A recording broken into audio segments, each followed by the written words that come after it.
2. Okay. What is up, everyone? Welcome back to another edition of our Stay at Home Open Mic. That's right. Every Monday, we get together with poets from El Paso, Texas, the region, and beyond, people from all over the world, and we get to share our art in the form of poetry, storytelling, music, a little bit of everything. Really, the only limit is your imagination. And so we have, as always, a pretty nice list of performers and people from all over the world. Uh, each performer is going to get about 5 to 7 minutes to go on stage and do their thing. And this is a platform, so I definitely encourage you guys, if you're watching on YouTube right now, interact with us. Say hi in the chat if you're live with us. Definitely make use of that live chat. If you guys are on the Zoom call right now, share that link with people so they can tune in. Even if it's not live, at some point they can tune in. But right now, we're going to go ahead and almost get ready to get started. I just want to say a couple more things. Today's theme is border stories. As I mentioned, through Barbed Wire Open Mic series and Border Senses, we are located on the border here in El Paso, Texas, right with Juarez, Mexico. So many of us have family and friends and both. And so there's a huge, unique connection and cultures. And so the whole point of border stories is to, I always think of Chimamanda Adichie as the danger of a single story talk. It's just easier to reference that. But sometimes we have a flat image, especially as reported through maybe popular media, movies, the news. Sometimes people have misconceptions about the border life, border culture. It's obviously very complex. And so I invite people to share their stories today and moving forward. With that said, it is open mic. Some people will talk about that. Some people will do their own thing, which is fine. The whole point is to show some love. With that said, we're going to go ahead and kick things off with one of our awesome poets here in El Paso. Let's go ahead and everyone else make some noise for our first performer. Let's go and welcome Denise Signs to the house. Denise, it's your turn. Thank you guys. I really appreciate it. I have 3 poems that are all about the border. I'm going to do it in a kind of like a sandwich style where there's one really nice one a little bit harsh one, and then another really nice one just to even it all out. So this one's new. I just wrote it right before coming on. And it's called New Shit. And it's called Pachuco. ¿A dónde vas, Conejo Blas? Pues Pachuco. Chuco Town is a mirror of myself, an international trade route more than 500 years ago, conectando la gente del Águila al norte y la gente del Condor al sur. Here is where they traded knowledge, economies, and culture. El Paso del Norte, donde la conquista nos volvió mestizo. Connecting colonization from north to south. I am my land and its ever-changing people that make everlasting change. Mis abuelos lived in the sister cities. In Texas, where we barbecued every other Sunday while watching football. In Chihuahua, donde comíamos antojitos, flautas, y escuchamos los mariachis que caminan por las calles. Spending hours crossing the border, but filling our stomachs with elote en vaso, chiclets y cacahuates. I am the food that fills me, for these tortillas were made by my grandmother's hand. Mis abuelitas que me persinaban cada vez que le decíamos adiós, blessing me with the love of their faith, la fe que nuestra cultura siempre estará con nosotros. Pues ¿pa' dónde vas, güey? Pues Pachuco, where the rich live in the hills, y luego pa' Juaritos, donde la gente humilde viven en las lomas. Where my heart lays between 2 countries that make me who I am, where the language of Calo was born, porque no podemos recordar la palabra en English, y we forget the words in español. Entonces los mezclamos como nos mezclaron a nosotros aquí en mi pueblo. Here where we cruise down scenic drive and off-road at Red Sands, donde nací entre 2 mundos que se hicieron uno, united in culture and food. ¿Y tú? ¿Pa dónde vas? Okay. And then here's another one. This one's called La Llorona. And this one's one of the old ones, but this one's about what's happening at the border because of the government. Okay, this one's mis hijos, ripped from my bosom as we reached el otro lado, caged like animals by their primos from the other side. Compadre, how can you wear that uniform? Token brown officers, do you not have a heart? They took mis bebés, leaving my breast aching and full of milk. Tío Tomás, ¿qué dirá tu mamá? Ella who crossed the border all these years ago, sprayed with DDT to cleanse her of her filth. Cancer took her from you. Are you not part of the ones who gave it to her? Mis hijas, they have given them to strangers. No paperwork to trace them, trafficked along state lines. A worse fate than death.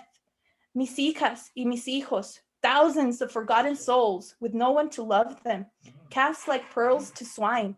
I cry for you. Mis hijos, mis hijas, I wish I could die for you, that my llantos and sacrifice could only save you. No matter what they say, you did not deserve this. Son inocentes mis críos. No matter what they say, this is not their land. You are native to the soil. Children of Anahuac, Cihuacuatl, La Tonantzin gave birth to you. Before they came and ripped all of her children from her bosom, all she could do was cry. ¿Dónde están mis hijos? ¿Dónde están mis hijas? Campacá no cococone, campacá Sihua conetel. Thank you. And then I have one more, and this one's called El Derby. Okay. I remember $10 drink and drowns, walking across the Santa Fe Bridge sober, walking back bien ebrio, 17 years old at the Derby, sex on the beach, tequila shots. Every weekend was another dark bathroom stall with names that grow to haunt you against the smell of pine sol, cigarettes, and piss. You have to tip to get quick service and tragos amargos, dancing then Magdalena Rojao, tras la lena profao, with all your friends as the dance floor filled up with the sweaty, drunk bodies. Nights in Juaritos, buscando a mis pinches amigas dentro del antro. Foam parties and dancing in cages, getting ready at my best friend's house, trying to look grown, and end up coming home looking like an old shoe. An old shoe that had so many fun nights across the border. A ver si encuentro mi príncipe que necesita papeles. I wished I would have experienced Saturday nights at Club Vertigo, but I was lucky enough to party at El Esfinge with all the chica fresas y ese mi Brian con el pelo todo lambiado. While the local stations made commercials of the dangers lurking at the border at night, my girlfriends and I danced till our feet couldn't bear to keep us up, and our stomach always hungered for chicos or Whataburger. We didn't care about what hid in the shadows or how incredibly stupid it was for us to drive all the way back home with the windows down as we caught our breath, leaving the city lights far behind where the stars still shined, still buzzing from the party glow. My friends and I sitting on porch steps to watch the sun come up on our borderland. Thank you, guys. Yeah, Denise. Thank So thank you. You know, I'm proud. That was beautiful. That's Thank right. That's you. right. Yeah, I love that. Reminds me so much of growing up. You know, so many familiar places and stories, and so you kind of rushed through it. I was like, oh, it's done already. So really quick, how can people connect with you online? I just saw that you started uploading videos. That's super awesome. So how can people see those and connect with you? Oh, thank you. Thank you. Sorry about rushing too. It's just that my buddy over here keeps talking. You could find me through Facebook. Just look at my name, Denise Science, and on Instagram, it'll be connected to my Facebook, so you could just find me there.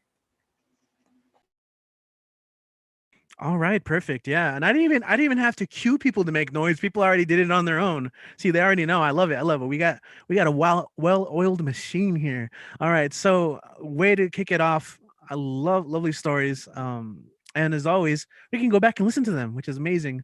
And now we're gonna go ahead and as I said, we're gonna be bouncing around from location to location. One of the benefits and silver linings of being able to do these shows online, and so we're gonna go a little forward in time. That's right. We're checking into the future, 2 hours ahead on the East Coast.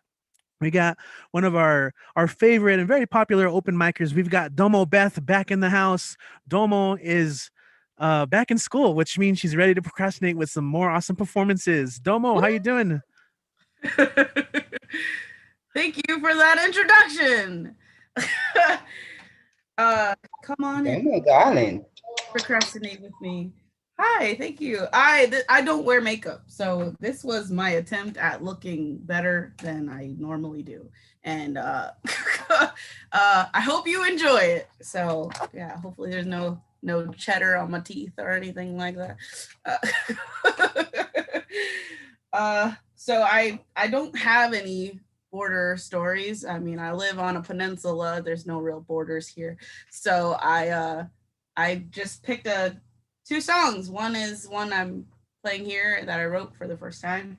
And the other one is one that got us copyright banned on YouTube. So hopefully that doesn't happen again. Warning. Okay, sorry. Just give me, I should have folded this paper before. Sorry. Hard to fold with a pick in your hand as well. So okay. It's happening.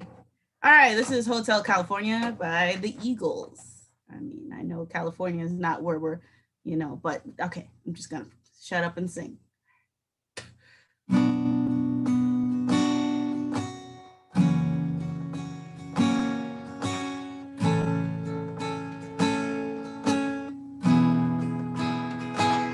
Ooh, let me turn on original sound.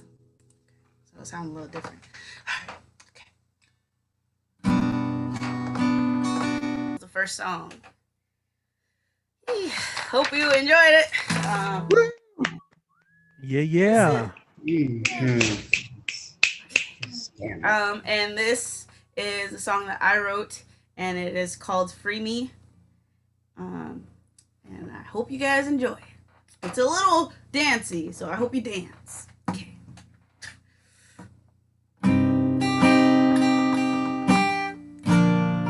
That sounds like Hotel California. I messed myself up.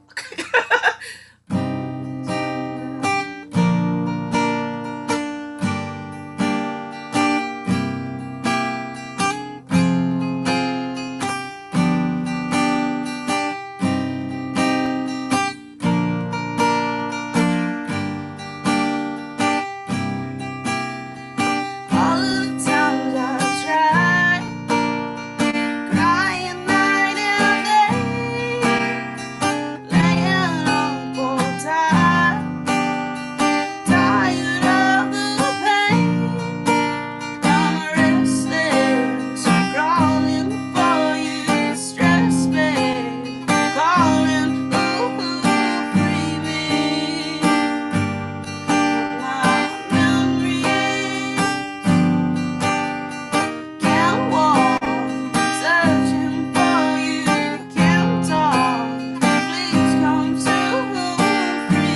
Oh, killer.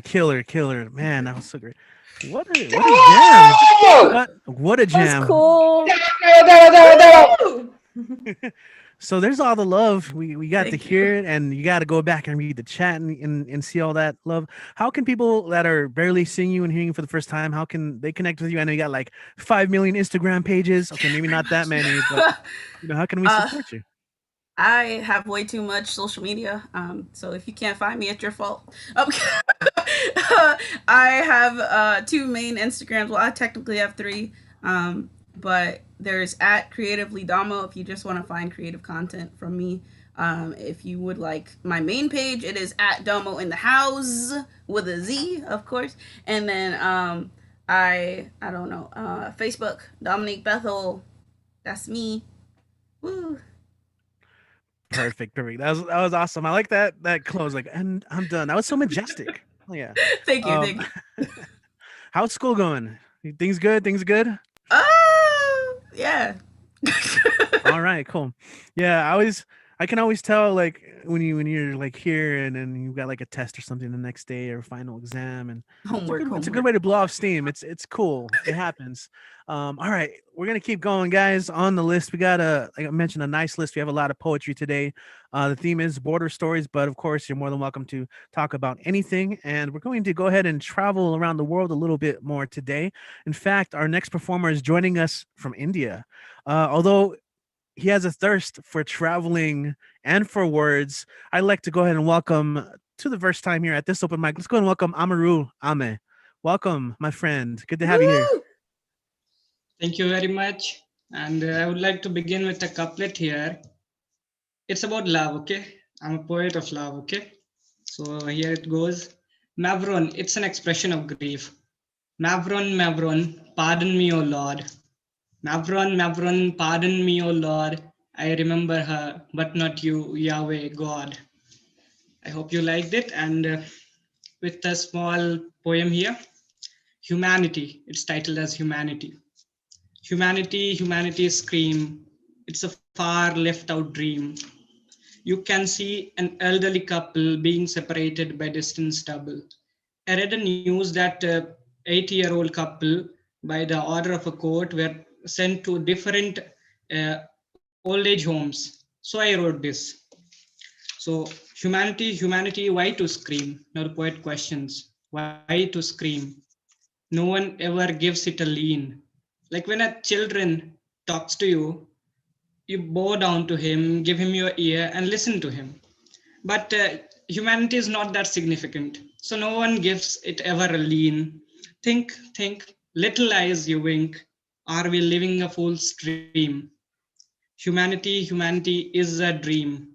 Dream can be achieved though. Some faces may look like fro, like somebody is like sad or angry with you, so they fro. Some faces may look like fro, for they have as pets a crow. Crow is not that lovely, like a parrot. So it's a metaphor here. So last stanza, humanity, dream old, but the hearts you see are cold, as if they are in market sold, but remember, old is ever gold. Humanity is so old. Once their hearts weren't cold, once their voices too were bold, and in stories morality told. And just a small one, a lovely poem. Just a second, let me just skip to it. Hope you all are enjoying it. I'm not getting bored. Like a match not made in heaven, but in the curls and bends of their hair. And if I say you a goddess or lady, even then it is so totally fair. And just the last one, okay? A small poem. The clouds turned ashy gray. I was sitting on a rainy evening and I just observed it, and the words automatically came to me.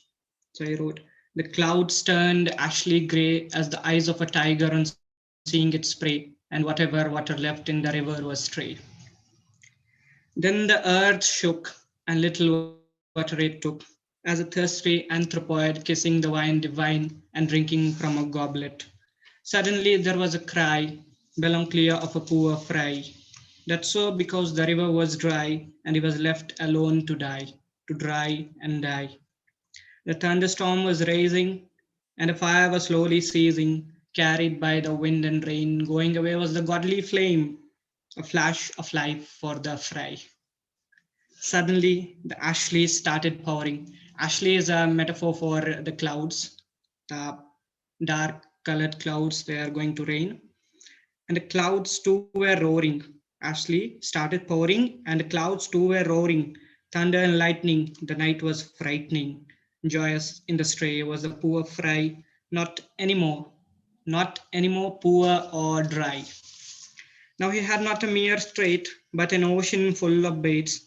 I thank my Lord who is great. Now please lead his way down and be his vindicator for the rest of way. Like it's a poem to thank the Almighty for giving us our daily bread and all things.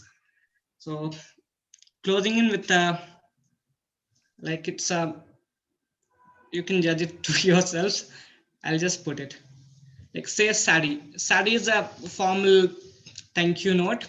So say Sadie, smile and mock. Do not make of it a stock. Say Sadie, smile and mock. Do not make of it a stock. Life is not meant to be sad. It's to be merry like a mad. Thank you, everyone. Thank you. Wonderful. Amaro, yes, you made it. You made it today. Yes, that was like somebody wooed in unison. I liked it. It was like woo, and left and right channels, different parts of the world. Yo, really quick, Amaro, like I have you on Instagram, but if do you have a place where people can follow your work and connect with you online or listen or read more? I have a WordPress blog. I'll just put the link here. Okay. All right, perfect. I'm glad you could join us. I know it is morning for you and night for us over here in the Southwest U.S., but I like that we're able to connect like this. That's again a silver lining. So appreciate it. I love love poems for one. Like I can't hate them. So and gratitude, of course, and also all those things. So thanks for joining us today. And you're welcome to join us anytime. You know, we're here every Monday. I'm Tuesday for you, I imagine. And yeah, let's go and keep going. We're gonna do some more traveling, but right now we're gonna take it back to the Southwest, and we have another first time performer of the online open mic. She is joining us from the El Paso Sunland Park area and is a journalist. So she wants to share some of her experiences and some of the stuff she's working on. I'm really happy that she was able to make it and taking the time to share a little bit with us today. Let's go and welcome Claudia Silva to the stage. Welcome, Claudia. Woo! Let's see. There's a muting. We can't hear you. Cool mic. Cool mic. We'll do the live sound check. No, we can't hear you. Let's see. Mute, unmute, mute, unmute. That's weird. It shows you unmuted, but the sound isn't coming through. 1 second. All right, cool. We're gonna make this work. All right. While you do that, I'm letting in complicated passions. So there is still a little bit of room, guys. While she's figuring out the audio, there is a little bit of space on the sign up sheet.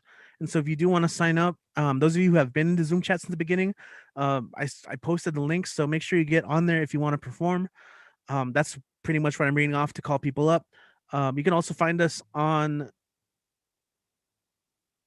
Instagram, Facebook, Twitter. Did I pause? I had a dramatic pause. I had a desosomo pause. Okay, click on the mic link and select the audio settings. Are you using an interface with that mic or is it a USB mic? Oh, I don't know. Why would I ask and expect to hear the response? I'm dumb. I was looking for the visual, but if I'm talking, it's showing me. So that doesn't help, right? Do you want to try like maybe let's do this. Sometimes some weird thing happens with like a login, and if you sign off and then sign back in, sometimes the audio works. I've seen that work for people. So let's go ahead and get Do you want to try that? Yeah. So if you want to sign out, and then I'll let you back into the room and see if maybe the audio works then, because I have seen that work for some people in the past. Yeah, let's do that, and then I'll call you right back. We'll get another performer though. While we do that, just to kind of keep the show moving. Yeah, it's a bummer. You got a cool mic and everything. Got to make sure. All right, we'll figure that out. So let's see. Where are we going? Oh, okay. Let's go to the. Thank you, Kit, for sharing the link. Yeah, let's help each other out. Let's go ahead and we're gonna go to Maine, East Coast. We got one of our regulars. He's doing his haiku thing, writing about food. It's always great to have him here. We have El Generalissimo up next, Mr. Brian Franco. How are you doing today, sir? Woo! General, woo! See, the fireman, that's Eddie. We call him the fireman. He likes to play around with nicknames, but his only nickname should be fireman. Let's go ahead and say, let's do some poems. I do have sort of a border poem about a different border. Well, at least it mentions a different border, so I had to dig it out of the archives. And it's called The Trucker and the Redhead, or the Beginning of the End. There once was a trucker who stopped at a rest area at the Alabama-Florida border. He sat all alone at a picnic table made of stone, chowing down on a double bacon cheeseburger, supersized fries, and chugging an ice-cold 2-liter bottle of Walmart brand root beer. When out from nowhere along came a little red Corvette, out from which stepped a long-legged redhead who walked up to him and said, "My, what a big rig you have. I've never seen the inside of the cab of a Mack truck." So he obliged her, opened the driver's door, held out his hand, and helped her up, and that was the beginning of the end for him. They woke the very next morning, drove to the very next town, found a justice of the peace, and he slapped $20 down on the counter and got a marriage license. The justice's wife was a witness. The justice said, does anybody object? Nobody objected. Do you take this man? I do. Do you take this woman? I do. I now pronounce you man and wife. You may kiss the bride. And he kissed the bride, and that was the beginning of the end for him. That trucker loved his new wife so very much. He drove miles and miles, hours and hours, transporting tires, wire hangers, and all sorts of plastic stuff, while the redhead sat at home alone on the phone, making long-distance calls and going to malls, buying jewelry, designer clothes, and expensive makeup. Then one day, the trucker had a heart attack while in the sack.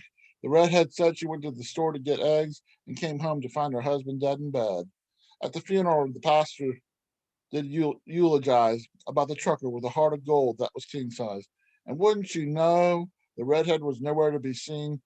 She sold the truck, the house, and everything, and skipped town without a sound. That was the end. Thank you. And I'm gonna pull up a couple more poems if that's okay, Richie. If I can find my fucking cursor. Excuse my language, everyone.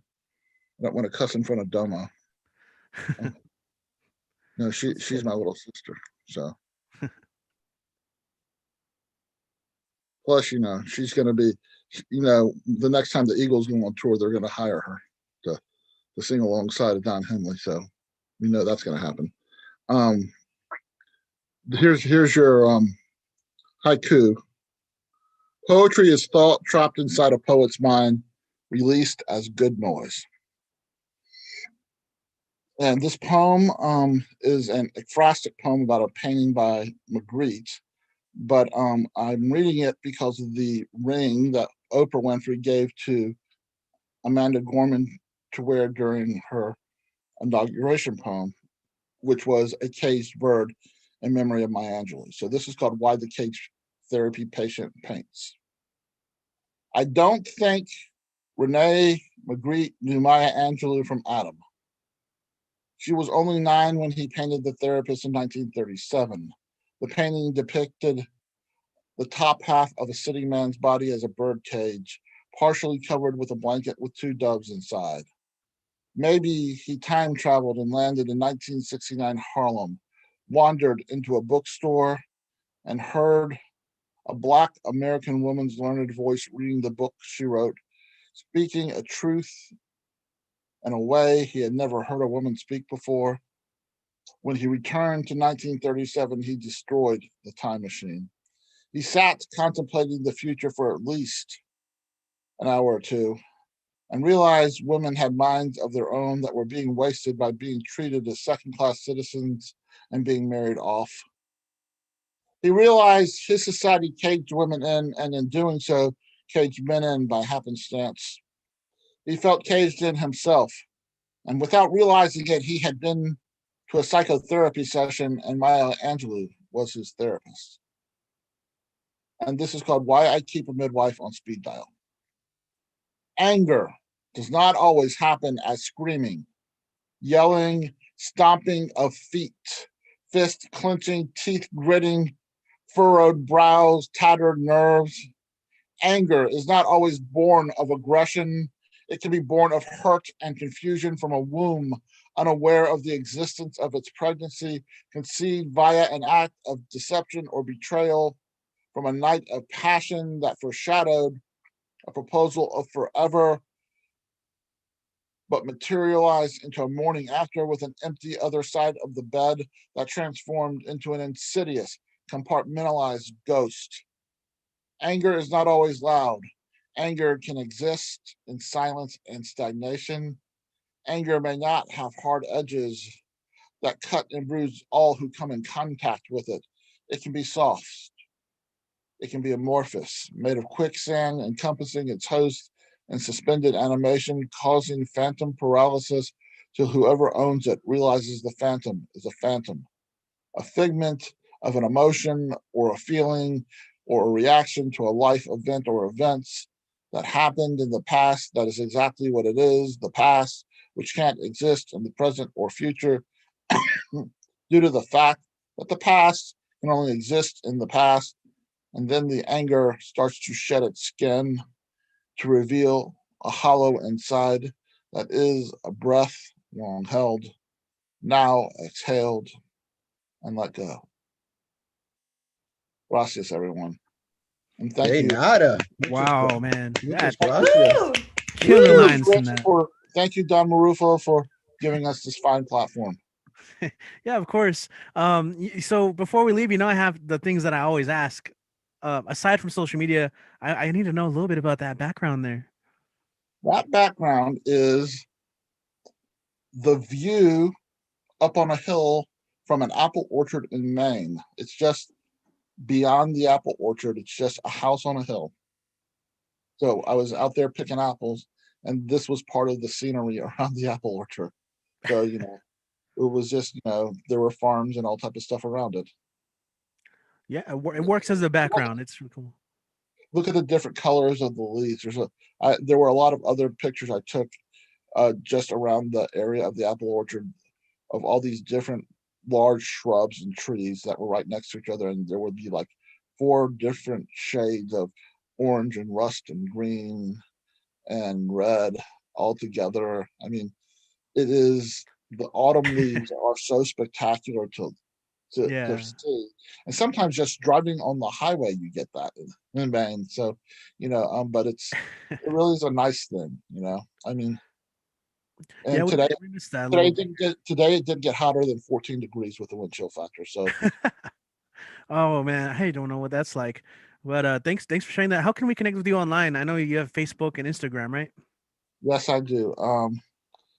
Well, I think it's Facebook is Brian Ira Franco, and Instagram is GNRLSMO. And also on the 5th of February, I will be featuring at a San Francisco open mic called They Call Me Mitch. I'll put all that information in the chat.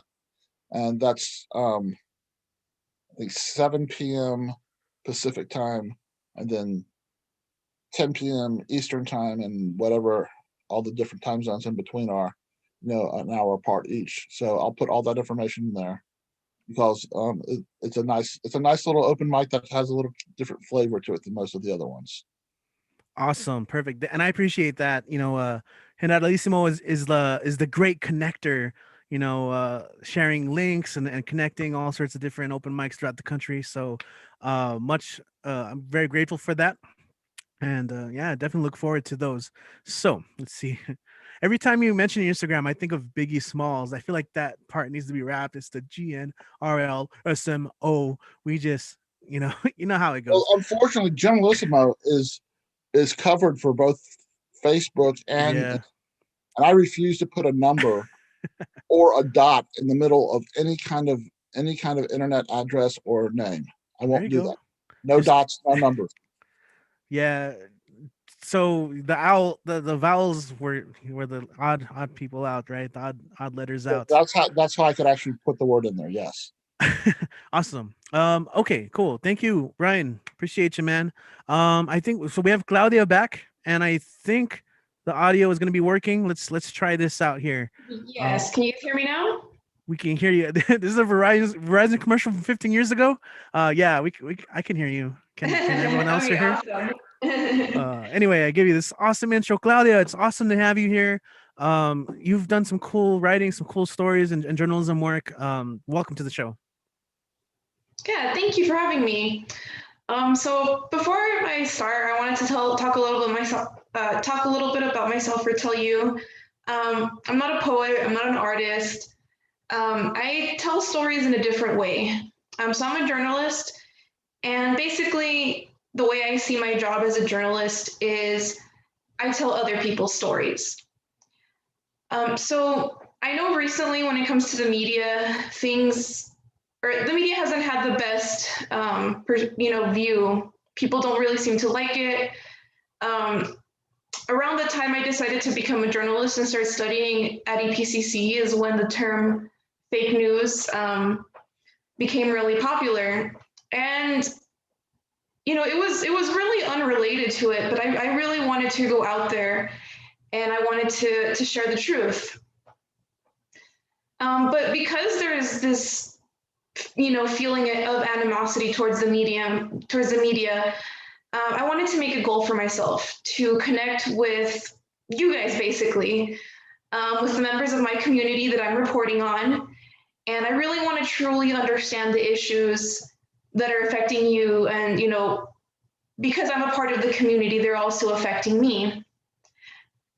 So right now, I want to tell you about an issue that is affecting our city. It's affecting it really badly, and it's affecting our entire planet.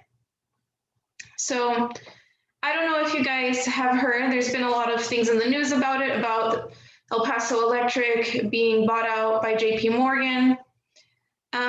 Basically right now, what's going on with El Paso Electric is they want to build a new gas power plant in the Northeast. I don't know if you know, there is already a few power plants. There's one by where I live in Sunland Park, one in Montana, and then we have the one in the Northeast, and then we also have an oil refinery. So we have all these huge, gigantic facilities in our city that are polluting our air.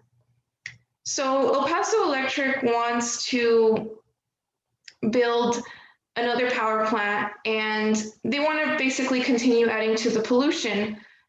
From what I hear, I have to go take a look at what everyone is thinking. That's the important part of my job, is going and listening to the public, listening to the people that, are out there that are truly being affected. And they don't want it. They want to go to renewable sources. We're the 10th sunniest city on the planet. So my whole job right now is to try to be a voice for our community, because we have, this big company, and then we have a whole bunch of people, a bunch of you guys actually, that are speaking out. We have the Sunrise Project and a whole bunch of different other organizations, a lot of the youth that are really speaking out about this. And I'm trying to give everyone a voice with that. So I do really recommend looking out for that. I'm going to be, publishing an article with New Mexico in Depth that's going to go really fully into everything that's going on and basically telling the story of a couple from Chaparral and of, people here that are being affected by the pollution. Now, there's a lot of things going on in our community. You know, we're gonna keep facing things in the forward with, you know, with the fact that we live by the border, all these different things. I think it's really funny that I decided to become a journalist in 2019. You know, so as a journalist, I saw, you know, the mass shooting that we went through last year. I saw what COVID-19 did to our city. I don't know if you guys know, but our city is a medically underserved community. That means that for the amount of people that there are not enough doctors. So there are more people in this city than the doctors can handle. And that's basically why it's been so bad in our city, why it got so bad. You know, I was one of those reporters that was out there documenting, you know, what was going on. I saw these big 18-wheeler size trucks that were refrigerated and they held bodies. And I saw the prisoners that were working for only $2 an hour. And this story, I think, has stayed with me, and I think it's going to stay with me for the rest of my life. When I was there, so the prisoners weren't allowed to talk to me. I tried to talk to them. They started to tell me, you know, a police officer came and he wanted me to leave. At one point, one of the prisoners were off on the side, and I went with my camera and I kind of just peeked under. There's this like thing that was covering me, and I peeked under and I looked at them, and they noticed I was taking a picture of them. And one of them, I didn't notice this at the time, but when I was looking at my photos, he made a heart with his hand like this. And when I looked at that picture, you know, when I looked at those guys, I saw more than just some prisoners. I saw fathers, brothers, uncles. I saw these men that made a mistake, but right now we're trying to do something good. And, you know, let's be honest, you know, from around here, I think we've all had a relative that has ended up in jail for some stupid reason or another. And when I looked at these guys, I just thought, you know, they're not bad people. They're trying to help our community. So I know this is like very sad, but I want things to be hopeful for the future. I'm going to keep covering these important stories. I want to keep hearing the city stories, and I want to keep sharing them. It's hard, but you know, we hope that things are going to get better. We hope that by giving voices to the people that don't have any voice, you know, we're just going to have a better future. That's my only goal in this. So thank you guys for letting me speak and letting me tell you about what's going on. Yeah. Thank you, Claudia. Thank you, one, for your work on that, and two, yeah, it's so important. It's, you know, like, thank you for your work, in, you know, like you mentioned, against kind of the adversity of kind of having to battle negative perceptions of the media, like, quote unquote, like the media. It's such a huge umbrella term in many ways, but it is important if you're part of a community to understand what's happening, and to lift up some of those concerns and voices. So I appreciate you for that work. Thank you so much, and you're always welcome. Like, this is a place to share stuff too in your stories. So really quick, how can people? You mentioned the New Mexico In Depth as a place where you publish. How can we just connect with you in general? I believe I think I already have you on Facebook, Instagram, but if people want to follow what you're doing, how can they do that? I wrote it down a little real quick. I don't know if you can see. So I have my oh, it's probably backwards for you, huh? No, it's good. It's good. Okay. So it's at the Watch Pub, which is my Instagram. At Chingatsu, that is my Twitter, and at Cloudy Puff if you want to help support me. I'm a college student right now. I'm graduating soon, so any little bit helps. It all goes towards basically what I'm working on. You know, my rent, my food, and my equipment. Awesome. Yes, those are awesome social media handles, by the way, too. But yeah, great work. Thank you. I'm glad. I was when I was posting this, I was like, dang, who can I tag that like would be cool to reach out to, and so you came up like, oh yeah, she's been doing like some cool work. So thank you for sharing that, and I definitely encourage people to interact, and thank you for joining us today, Claudia.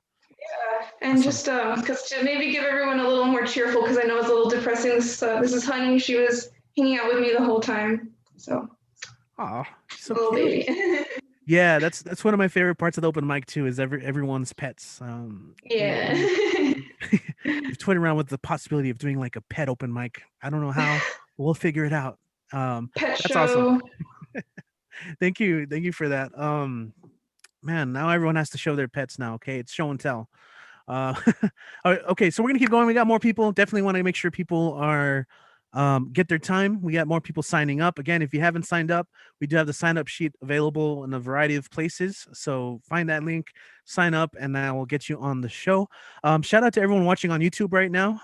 You know, Sandy, Donna, Jorge. I see some of you guys there. It's always great when people are just kind of tuning in as well. So we're gonna go ahead and actually we're gonna go back to India. We have our friend Unmesh, who I have seen before at New Rican Poets Cafe. So welcome to this open mic. I know it's your first time here, but it's good to have you. Welcome, my Thank friend. you. Thanks, Richie. Thanks, everyone. So I will start with something short ones. Brian calls them shorties. Okay. And then a longer one. Okay. People are resistant, ignorant to change. People are resistant, ignorant to change.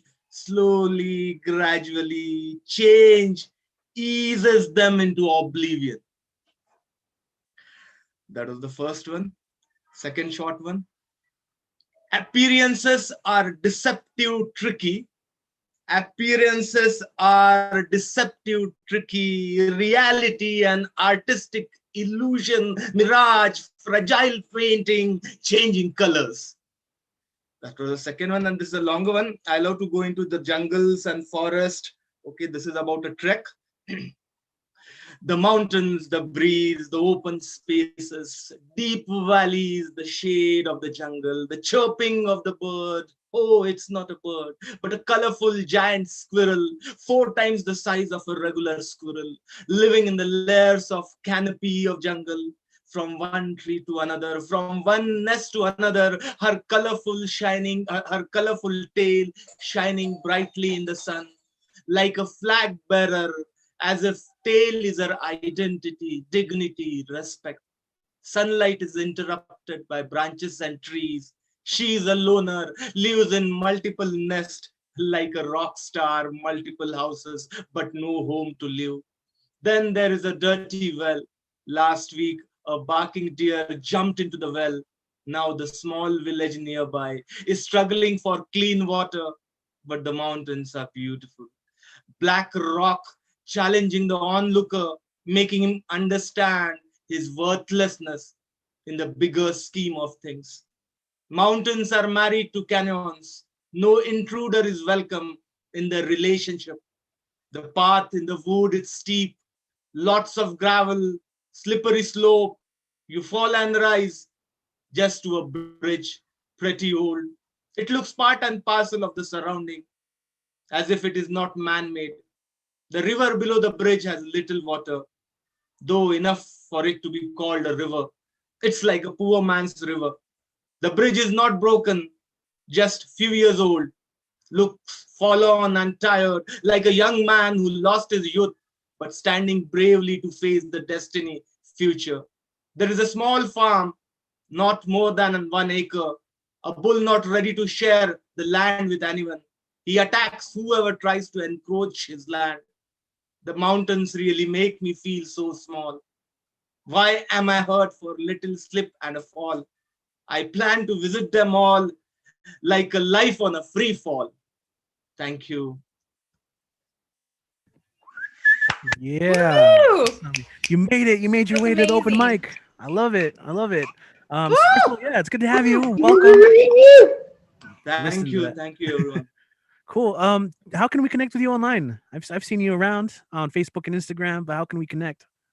Yeah, it's on Facebook. It's Unmesh Mohitkar, Twitter Mohitkar Unmesh, Insta Unmesh Mohitkar. I will just ping in the chat. But thanks a lot. You guys are amazing. Thank you very much. Thanks a lot. Appreciate you, man. Awesome. Yeah. International. We go international today, you know. It's cool. Online mics. We get to transcend borders and connect through art and breathe through art. It's beautiful.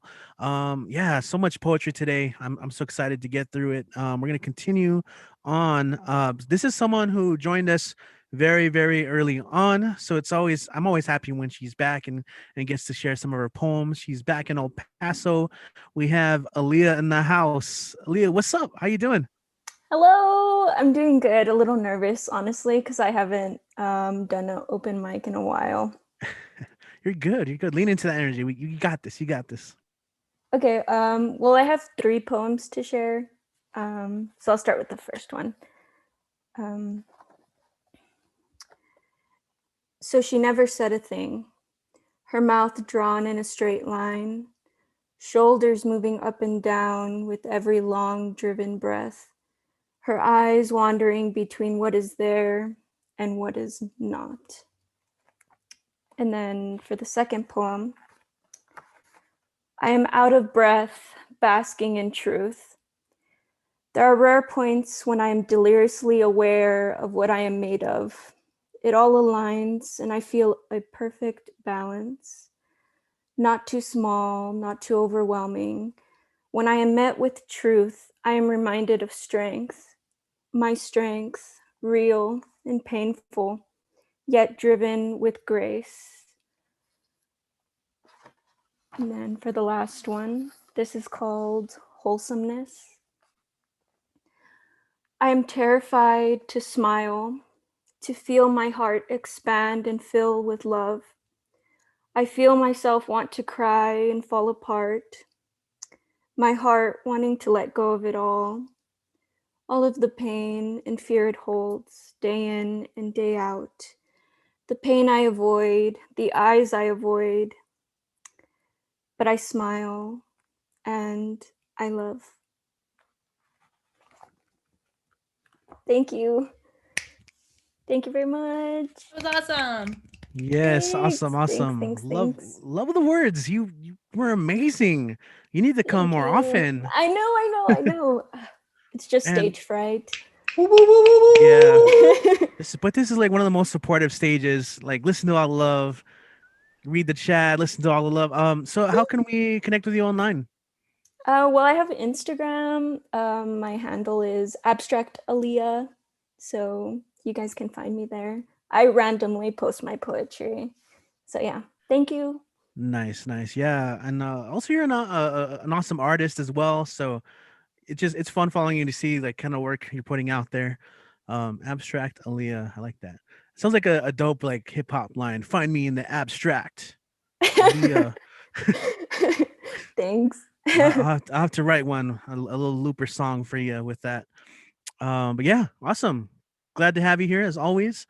Yeah, you're not here enough. That's what I'm saying. So whenever you can, please come back. All right, let's see. We're gonna go ahead and continue on. We have another poet who joined us a lot, often live at the Black Working Lounge when we were doing shows there. Obviously, we're online. So he has joined us at least once or twice before. Last week he was just tuning in, and I noticed that he's been doing some videos as well, some cover poems of people that he enjoys, which is always cool. I think in any artistic or creative journey, it's always nice to like have heroes and things that you enjoy and appreciate, because that's how we learn, and that's how we like get our own voice too, from like just listening to as much as we can and picking that stuff up. And so it's always cool to have him. We have Matt Gatsby. That's right, that Gatsby. Matt Gatsby in the house. Matt, are you still with us? How you doing, my friend? Good to have you back. Cool. What is up, you guys? I'm so glad to be here. Finally got convinced to do this again. Thank you, Patty. Shout out to Patty for pushing me. So I got a couple of cover poems, and then I'm going to end off with one of my own, all right? So I'm going to go ahead and jump right into it. This first poem, it's one of the first poems that ever got me into poetry and spoken word. So it's called Letter to My 16-Year-Old Self by the amazing artist who goes by the name of Watsky. Oh, and I'm going to edit it just a little bit because I know this is on YouTube, you know, family friendly and stuff. But sup, stupid? Nah, I'm just messing with you. What I meant to say was, never give up. Always be yourself. Look, it's going to suck hearing that over and over again as you get older. But as stereotypes begin with a grain of truth, cliches begin with a boulder. And no matter what, you're an animal, a poor natural. So you don't need some motivational speaker of cattle feeding you the reheated inspirational corn casserole. You magical muggle, get it through your brain, inject it in your vein, get infected with the strange idea that you're a reflection of the greats who came before. More than science, our bodies are history's oldest appliance. We're piggyback riding the shoulders of giants, which is how we survive when the ceilings keep getting higher and the light bulbs keep burning out. We learn by word of mouth. And when your time is past, don't drag each other down. Because being a crab in a bucket is mad lonely. Be the crab escaping from crab prison who creates a crab boat out of a window made only of crab homies. Because we're in this together. Future you is just past you with new molecules. We shoot the old ones out follicles and hair is dead cells, so our faults get shed well, meaning the parts that are hard to adore get mopped up on the barbershop floor. In other words, although you often don't remember people's names or are often at the center of attention at all the wrong times and spend roughly 6 hours a night lying on your side watching Boy Meets World reruns, you are capable of outgrowing that stupidity. Look, I'm aware there is doubt. I don't believe in hell, but I believe in my parents' couch. You're going to get depressed sometimes. You're going to have weeks where you don't feel like eating, where gravity is working overtime like it's afraid of getting it off, and you can barely lift your fork to your mouth, and you're going to have a choice. Do you want to see this world as ugly or beautiful? Well, you want to know what I think? Well, F you. This is my poem, and I think the universe is great. It's like God just chucked a bunch of candy into space. And Earth is a jawbreaker, so it doesn't matter if you got the biggest mouth. You can't just chew the world up and spit it out. You got to savor it from the grandest to the blandest nook and cranny, every crooked alley, every mountain, brook, and valley, from Candyland to Cali that's been stamped by Rand McNally. Ordinary is outstanding. So don't be impressed by mere miracles. And FYI, looking like a crusty hippie doesn't make you spiritual. You're going to have to climb through a thorny mess of contradictions, underground rivers, and sometimes what you love the most will cause your biggest problems. Because you know what's awesome? World peace. But you know what else is awesome? Catapults. And that's just the honest to God truth. This world is so confusing. But you're going to be fine. You're going to be fine. Thank you, guys. Thank you. Let's see. I got another poem. It's another cover poem. So something old, a little something new that I'm to experiment a little bit with. And then I'll wrap it up. All right. So this next poem, it's featured on Bud Poetry, if you guys follow it. It's by the amazing artist. His name is Zach Goldberg. And I'm going to do my best to try to give it justice. This one's called Blackout. Actually, it's called Blackout, but the actual title is An Ode to Blacking Out in 5 Drinks, in which each drink is an erasure of the drink that came before it. First drink. When you're a kid, it's easy to think that having an addictive personality means no one can get enough of you. Then you grow up and your poetry professor tells you to stop writing poems about whiskey because there's nothing interesting about the fact that you're a drunk. When I first learned about blacking out, I was still able to stop myself from it. I spent many nights creating new mixed drinks and good memories. I can't ever forget the first time I had just the right amount. And it didn't have to be alcohol. It could have been anything. It can be an addiction before it's ever a vice.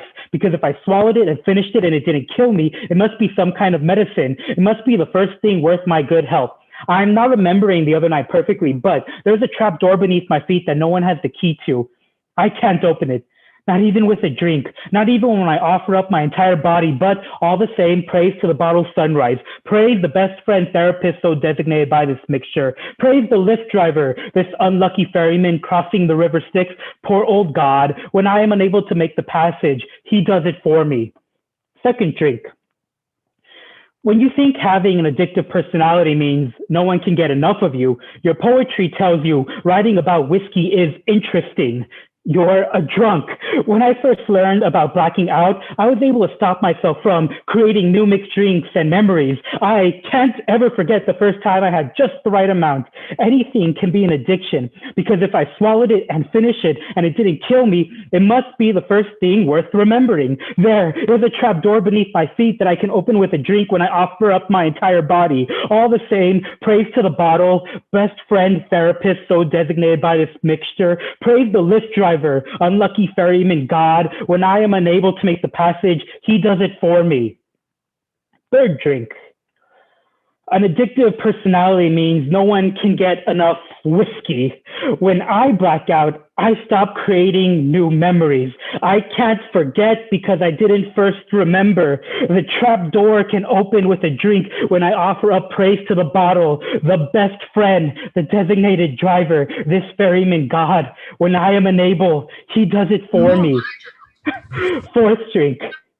Addictive means when I can't open a drink, I offer up praise to the bottle. The best end, the designated driver is God. I am unable. He does it for me. Fifth drink. When I offer to be the designated driver, I do it for me. Whew. All right, you guys. Thank you so much for this time, guys. I'm going to go ahead and end it off with one of my own. You guys, please follow me on Instagram or any social media. I do a lot of Instagram poetry. I like posting that. That's kind of my thing. So here's one of mine. We'll end it with this. Here's to us, the lonely souls who pour over sappy poetry and offbeat jazz, who camouflage behind cups of coffee and open mics, the wanderers in the world searching for something reminiscent of beauty, a place of belonging, that feeling of being alive. Thank you guys so much for your time, for everything. I'll have my social media right here. You can follow me on Instagram, Facebook, and TikTok. Yeah, thank you guys so much. Thank you, Richie. Right on. Yeah, Matt. Awesome. I dig it, dude. You getting down with some TikTok dances? Some TikTok poetry dances? Like, never, I'm gonna. We'll see. We could do like an open mic dance, right? That would be fun. Yo, I actually do welcome it. Like, that's definitely an art form we need more of. So we need people dancing from their living rooms. Sign up, show me your best dance moves. And I'm not even kidding, because like in the past we have featured all sorts of different dancers and dances. So you just don't break anything in your house while you do it. But it's definitely considered. Back at the Rock House, we featured like different types of dancers. There's been some really cool stuff in history. So while it sounds like I'm joking, I'm totally serious. If you know anyone who'd be down to share like a routine that they put together, that'd be really cool. I think that poetry and dance go together really well sometimes as well.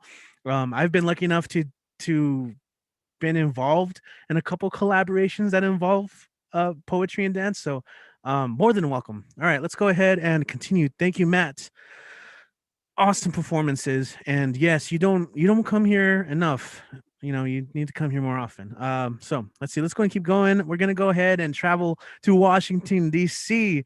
This dude always brings such good positive energy. I'm glad that he is joining us now, joining us here every week. We have Mr. Ed, the man of many names, Ed Fireman, Ed Poetastic, Ed Charmer, but he's Ed coming in with some beautiful poetry. Let's go and welcome Ed to the stage, guys. Thank you, Richie.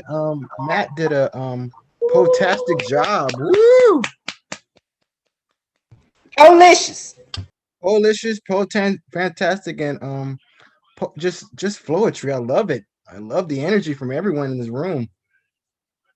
Make you feel so alive.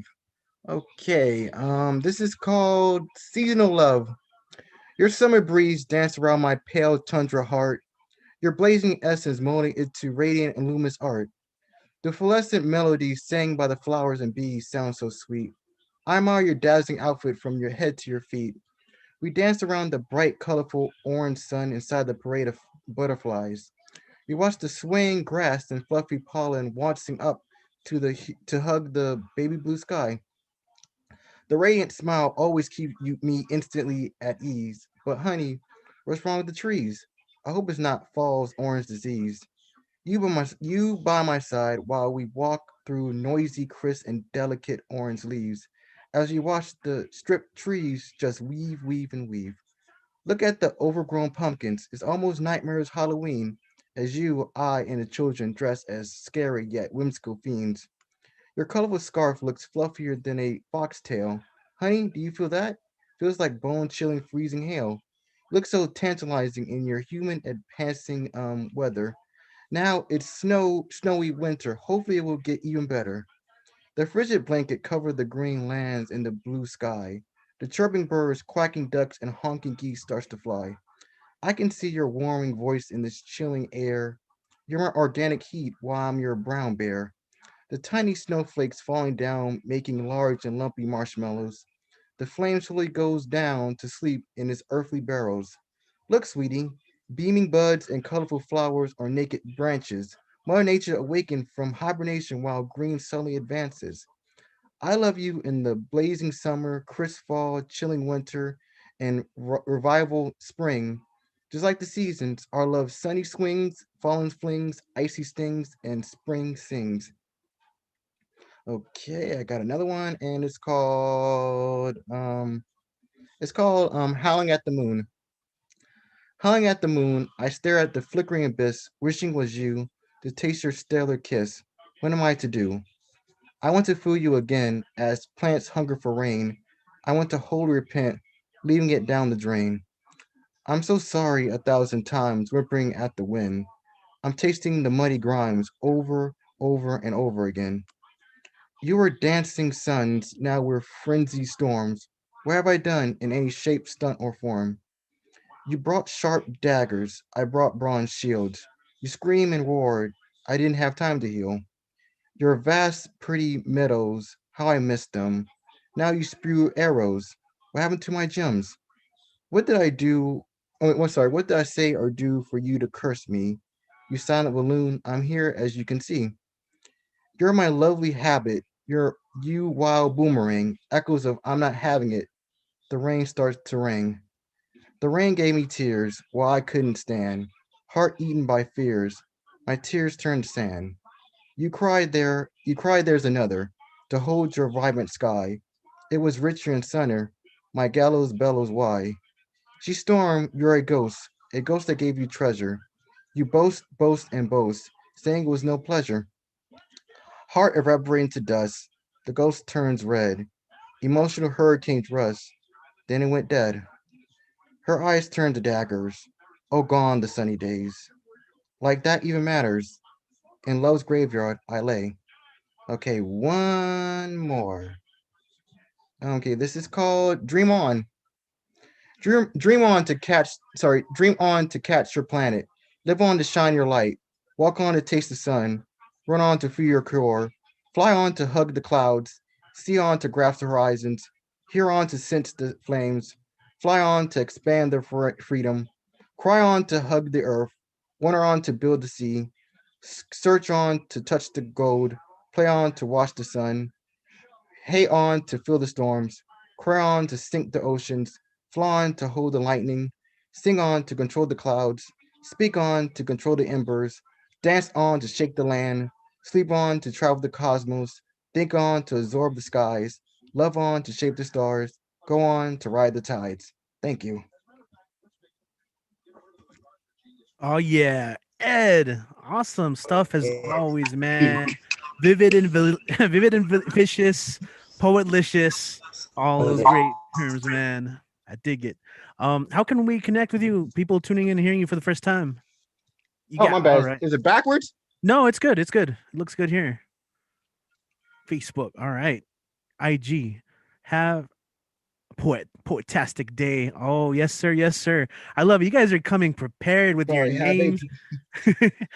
I will. I think I will. Awesome having you, man, as always. Thank you for your energy. I actually do feed off of it and your Yeah. positivity and enthusiasm. I just gotta say, man, appreciate it a lot. Thank And I you. appreciate you and everyone's call. Everyone's poetastic, fantastic, and poelicious. Sweet poetry to the making. Woo! Yes. Oh yeah, absolutely, absolutely. You know, I have a whole notebook here, and one of the things I've been writing down are like t-shirt ideas, and I'm gonna like build some mock t-shirts like based off of everyday phrases we use at these open mics. I already have some good ones, but I'll reveal them come soon. But I gotta include your catchphrase there, Ed. It's gonna happen. I'm gonna make some cool little designs and just for fun. Why not? Oh, speaking of t-shirts, did I mention we have merchandise? We have BWOMS, Barbed Wire Open Mic Series t-shirts. It's a cool image of a typewriter that is blooming flowers. Get it? Flowery language. It does say El Paso, Texas, out of Border Senses. Check it out. It's available at rapseminar.com. I believe there's also a link on our website, bwoms.com. If you buy it, you get to rock some cool poetic threads. It's available in 4 colors. They wash well. It's very nice material. It's pretty good quality. And if you do purchase a t-shirt, that will be supporting the open mic. Just quick plug. I know, shameless, right? But let's see. Let's go and continue looking at the list. So we do have some people that aren't here. So if you guys are watching on YouTube, we miss you. We're missing you. If you need the link, shoot me a message. I feel like most of you guys have me on Facebook or Instagram or Twitter. Shoot me a message if you need the link or if you're stuck somehow. I'd like to get you into the microphone, into the mic. In the mic? Sorry, couldn't help it. But let's go and keep going. We're going to go ahead and go to the West Coast. We haven't gone to the West Coast yet. We have our Chicano poet friend always dropping some knowledge. You know what time it is. Class is now in session. Guys, let's go and welcome up the Sosomoke. All right, Richie, how are you? I'm excellent. It's Monday. I'm here with you guys. I'm great. How are you? Good. I have one piece I'll do for you guys since you have a long list of people that need to get on. So this piece is titled Simulacra America.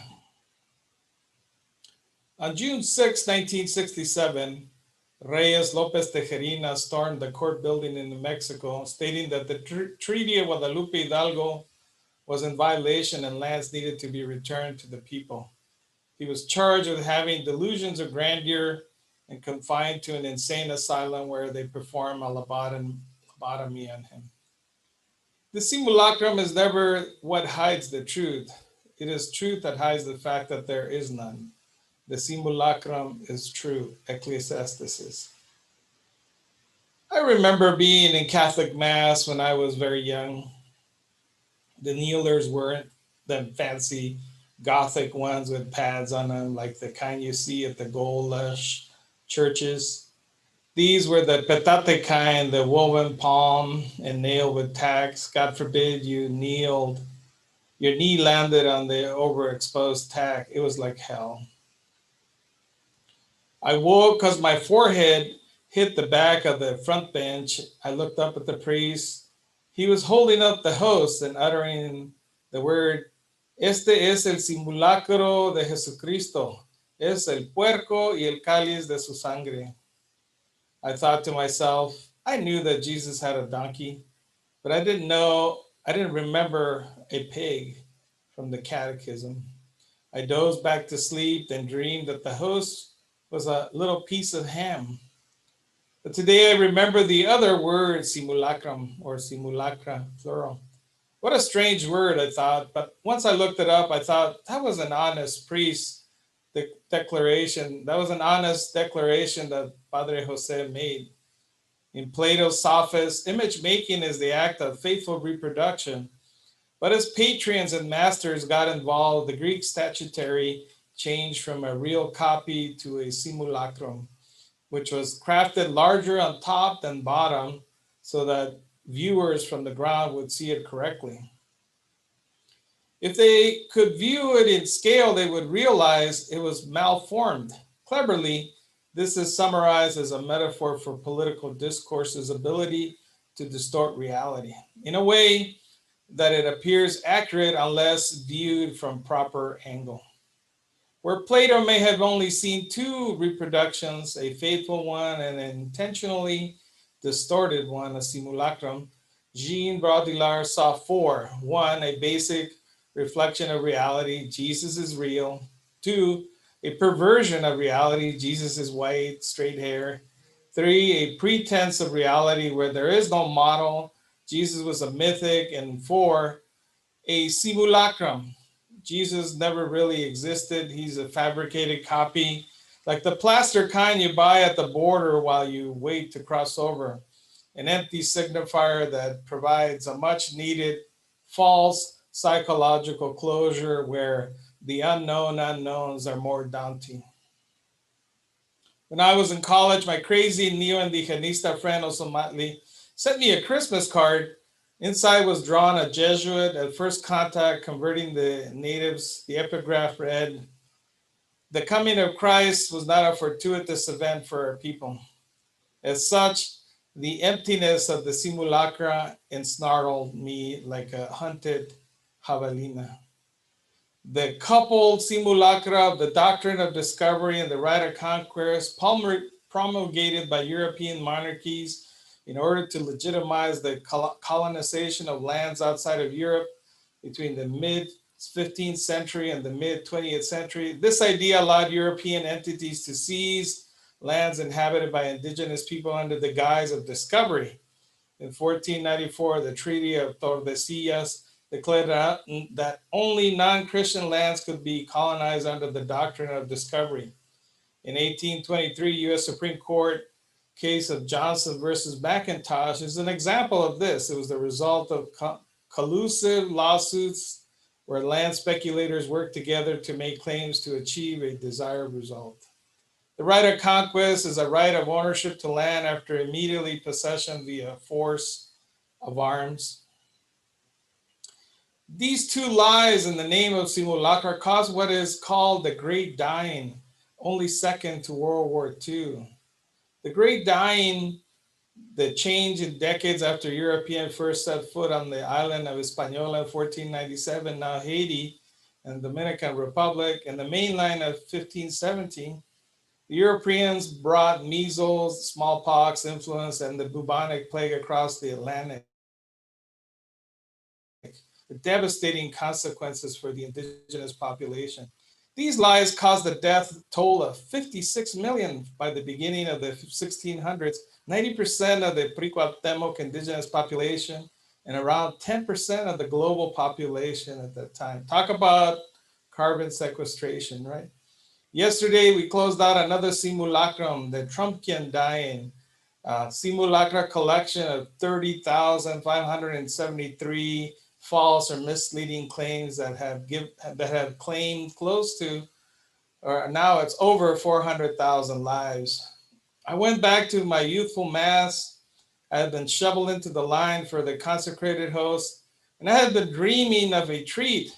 When I got my turn and I preened like a tropical bird, and I opened my mouth and held out my tongue to receive my treat.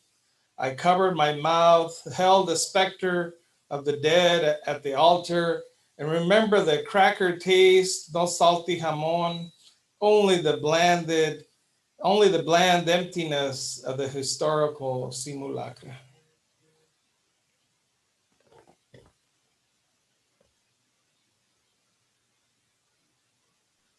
All right. That was awesome.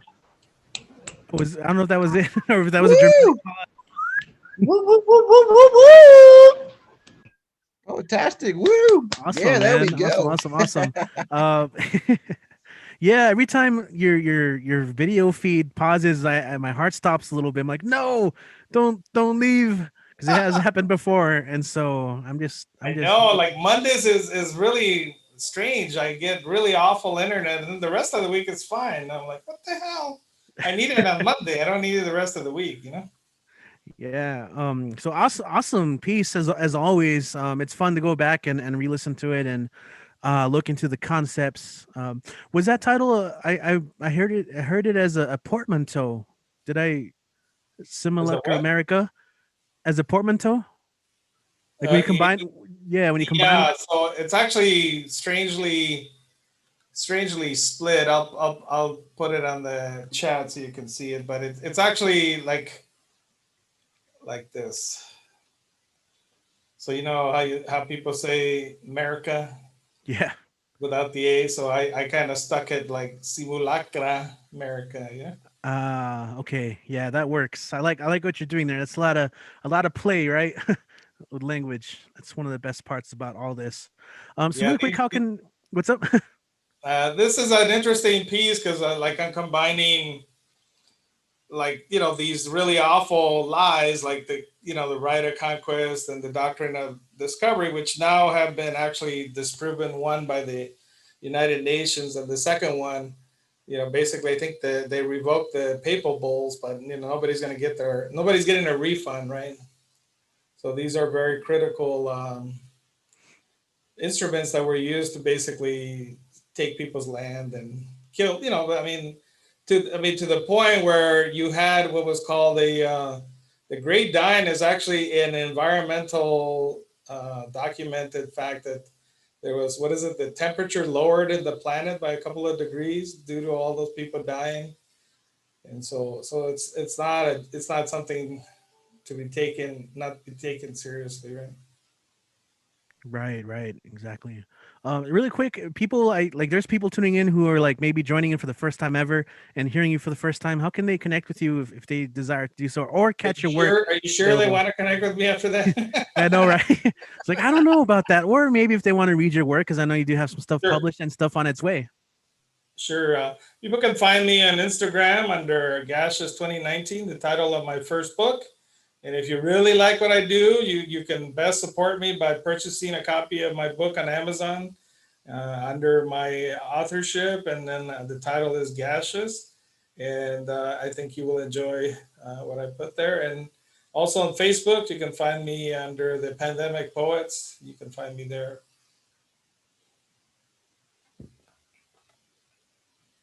I was unmuted. Perfect. Thank you so much. Check out the Pandemic Poets on Facebook. It's a great group. Pretty much information on all sorts of stuff going on, not just open mics and performance spaces, but also workshops and just interesting pieces on writing. It's been really fun to to catch a little bit of that. I'm trying to make everything. It's hard. Like when there's something every day of the week, just like there's so much energy too, and I'm drained. But we're gonna support. We got to do it. So thank you once again to Sosamok. I know I stole the background. I'm the stealer of background. It's my theme. So let's see. We're gonna go ahead and continue. We got a glimpse of it earlier on because I think it was Matt who said something borrowed, something new, and our next performer has been doing this really unique and cool theme of performing something old, something new, something borrowed, and always blue. That's right. One of our favorites. We got Lee MS in the house. Lee, how are you doing, Lee? Hi. Doing well. It's been amazing seeing all these new faces. I never seen you guys before. This has been amazing.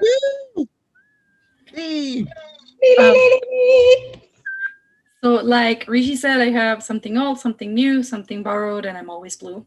So the old one, this is called I Talk With My Hands.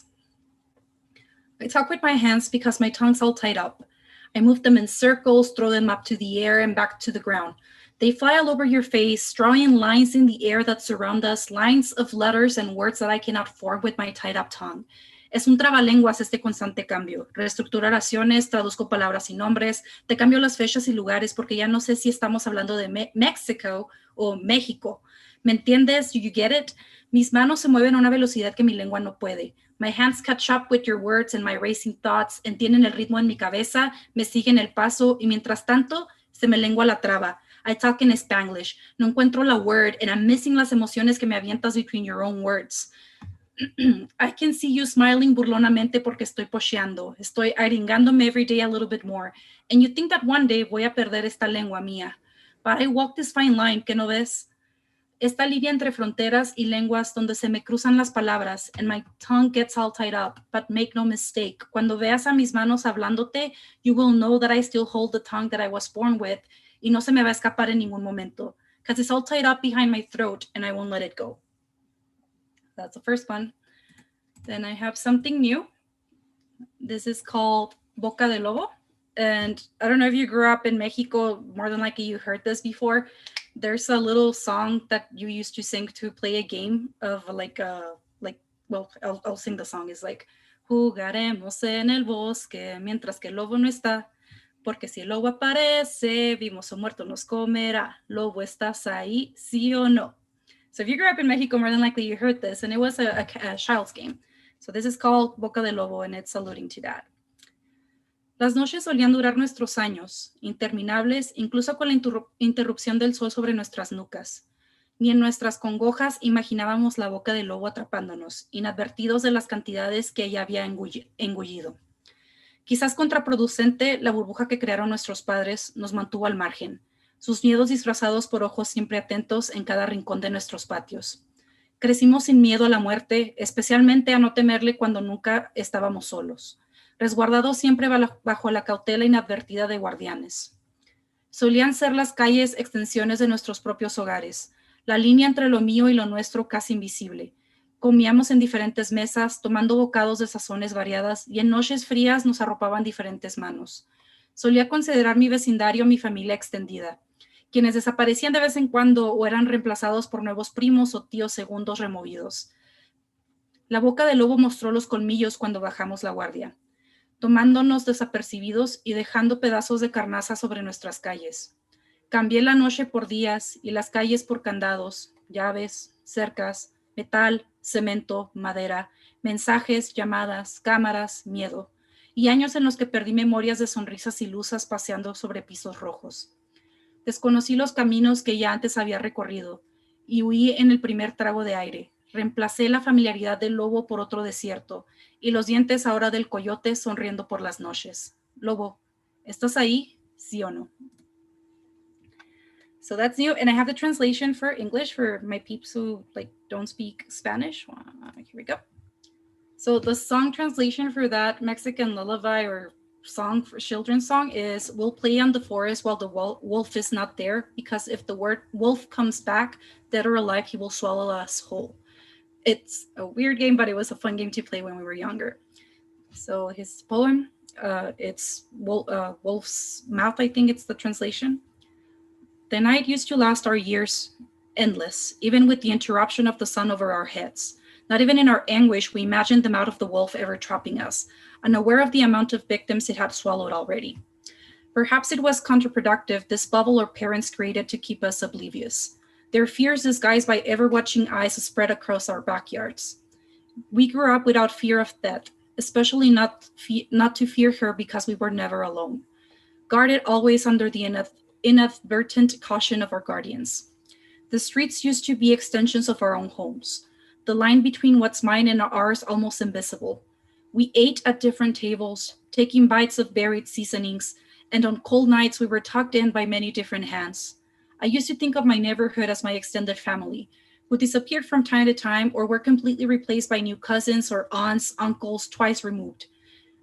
The wolf snarl bared its fangs when we let our guards down, taking us by surprise and leaving pieces of carnage on our streets. I traded nights for days and the streets for padlocks, keys, fences, metal, cement, wood, messages, calls, cameras, fear, and years in which I lost memories of diluted smiles walking over red floors.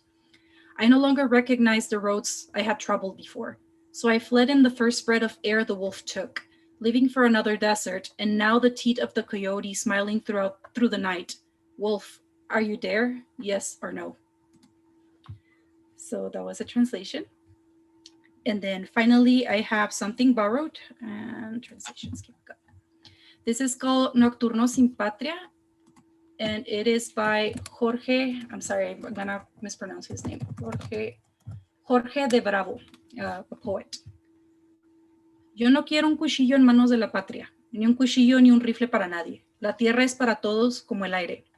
Me gustaría tener manos enormes, violentas y salvajes para arrancar fronteras una a una y dejar de fronteras solo el aire. Que nadie tenga tierra como tiene traje, que todos tengan tierra como tienen el aire. Cogería las guerras de la punta y no dejaría una en el paisaje, y abriría la tierra por todos, para todos, como si fuera el aire. Que el aire no es de nadie, nadie, nadie, y todos tienen su parcela de aire. Then the translation. I don't want a knife in the hands of the country, not a knife or a rifle for anyone. The land is for everyone, like air. I like to have huge hands, violent and wild, to tear our borders one by one and leave out of it only air. That nobody has land like they have a suit. May everyone have land like they have air. I would catch war by its peak, and I wouldn't leave one on the landscape, and open up the earth for everyone as if it were air. That the air belongs to nobody, nobody, nobody, and everyone has their own piece of air. And again, that was by Jorge de Bravo, and the translation by me. And that's it. Awesome. Lee, you are the coolest. We're all in the chat making sure that you know that. Really nice comments as always. That's fun. It's fun. Do you have your cool sheet with all your info so we can follow and support your work? I have a new one. Yay. Nice. There you go. Look at that. So main one, Cadáveres Literarios on Instagram. You can also follow me on Facebook. It's Lee Martinez Soto. Lee Marzo on Cash App. Like, take care of you and yours first. Like, you don't have to spend anything there. I do have a TikTok where I have all of my pets posted if you want to follow me on TikTok, and it's just Cadáveres. And then a Tumblr, my personal one, Cadáveres-Literarios, and then poesia-en-la-lengua.tumblr.com for inspiration. That's it. Awesome. Oh yes, you know I can confidently say that an online open mic on Mondays is not an online open mic on Mondays without you. I can just confidently say that, and everyone will agree with me. So thank you again for joining us. So amazing. Let's see who we have next. I hear a sound off in this distance. I think it's calling. Wait, what's that? Oh, okay. I think it's time for Mr. Monday Night. Yes, you know the drill. He's here, 100% attendance, always coming through with the links, always coming through with the poems, the cover poem. Guys, make some noise and welcome Kit to the stage. Kit Ren.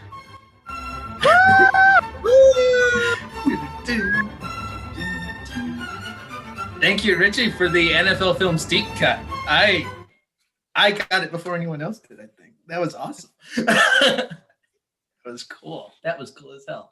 Okay, I'm going to do two of mine and then the cover poem.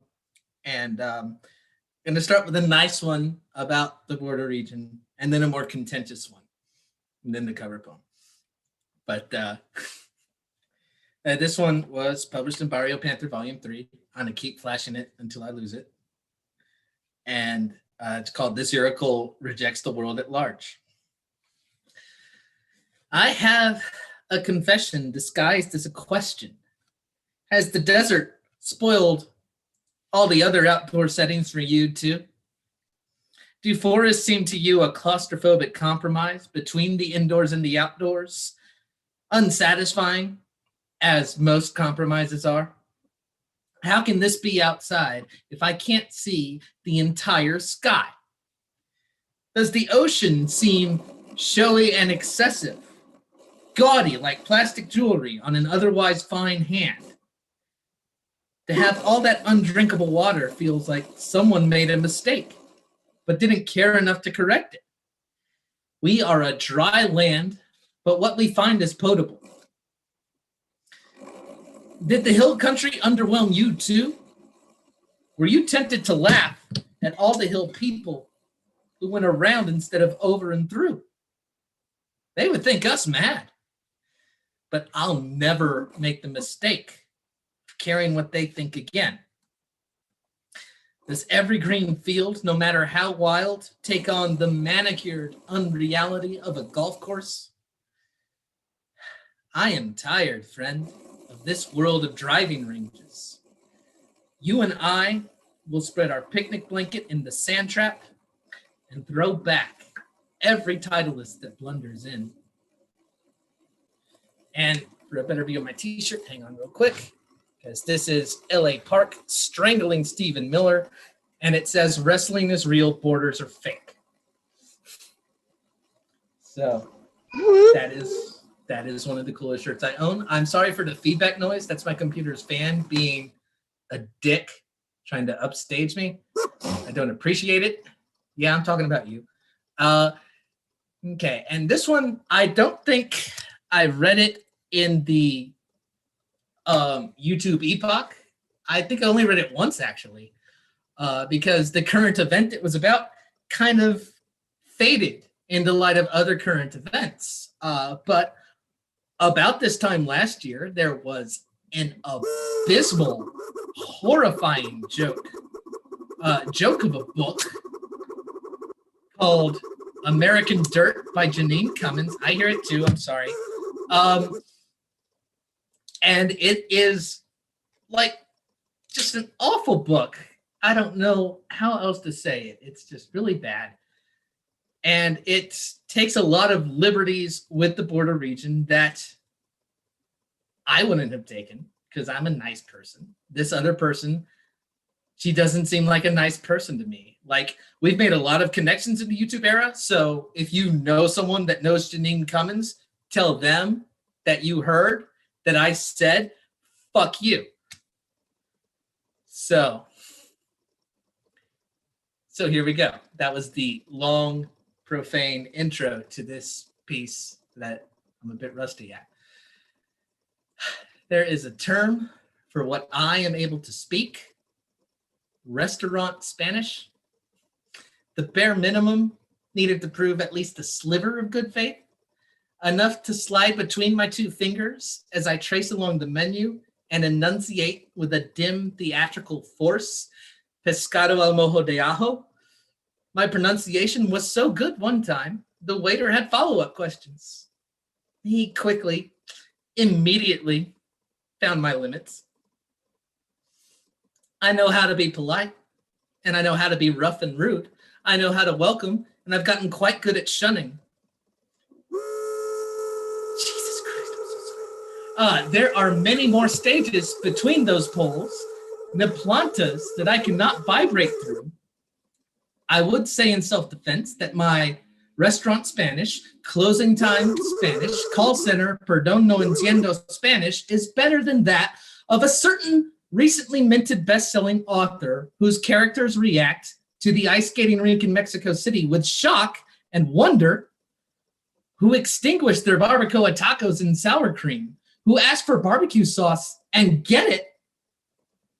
I might be firmly on one linguistic side of this taunting, murderous fence, but I don't need a Duolingo account to tell you that if your tres leches cake is oozing, you need to send it back. But just as I have been told in moments of disappointment, deeper and colder than lagoon water, to not let perfect be the enemy of good, I must now not let bad be the friend of abominable. I owe it to my home, to my peers, editors, and frankly superiors, to do more than the bare minimum, to earn the trust that they've granted me, one perfectly enunciated order at a time. Okay, I hope you heard me over that. Jesus, God, and all the saints. Okay, and for my cover poem, this is sort of a different take on the border theme. This actually won last year's National Book Prize, NBA National Book Award. This is from DMZ Colony by Donmi Choi. They are a South Korean writer and translator. And they, like, the DMZ, of course, is the demilitarized zone. Well, I'll just read it, and that'll kind of explain, not the whole thing, obviously, but just like some portions of it. The waste of a nation, the 38th parallel north. The Korean demilitarized zone is approximately 160 miles long and 2.5 miles wide. The DMZ runs across the 38th parallel, a division created after World War II with the end of the 35-year-long Japanese occupation of Korea. The U.S. occupied the South and the Soviet Union the North, the US still occupies South Korea with military installations, bases, and troops. The Korean border is one of the most militarized borders in the world. St. Louis, Missouri, 38.648056 north. On February 23rd, 2018, the day of my poetry reading with Daniel Brudzersky at the Pulitzer Arts Foundation, I walked across Forest Park in St. Louis, Missouri. I was headed toward the St. Louis Art Museum. I heard a kind of muted, distant calling, a polyphony of cries. Because I had never heard the flock calls of snow geese before, I was baffled by the flood of sound, seemingly from nowhere and everywhere. Instinctively, I turned my head from side to side, then up. Yeah, see, there it is. Those are the sequence. My head tilted back, triggered vertigo, a common symptom of Meniere's disease. My ears flapped about dizzyingly, like a sparrow, and followed the migrating snow geese above. The geese promptly instructed me, a chorus, return, return, return. Then they flew higher, out of my ear's reach. The snow geese must have felt sorry for the homesick sparrow from a faraway place, for they dropped me a little line from the sky. Alone again, I could only chirp to myself. Translator for hire. Hire. Hire me.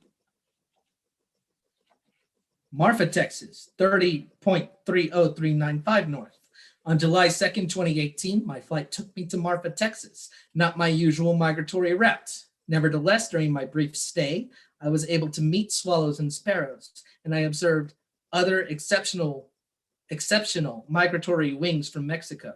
Some small-winged children were captured and separated from their parents and placed in concentration camps along the border of Texas, US, and Mexico. Who will translate their wings? Whenever my ears would let me, I looked up at the night skies in order to track Planet 9. Being the compulsive translator that I am, I traced the planet's orbitary routes, its rotations of capture, torture, and massacre.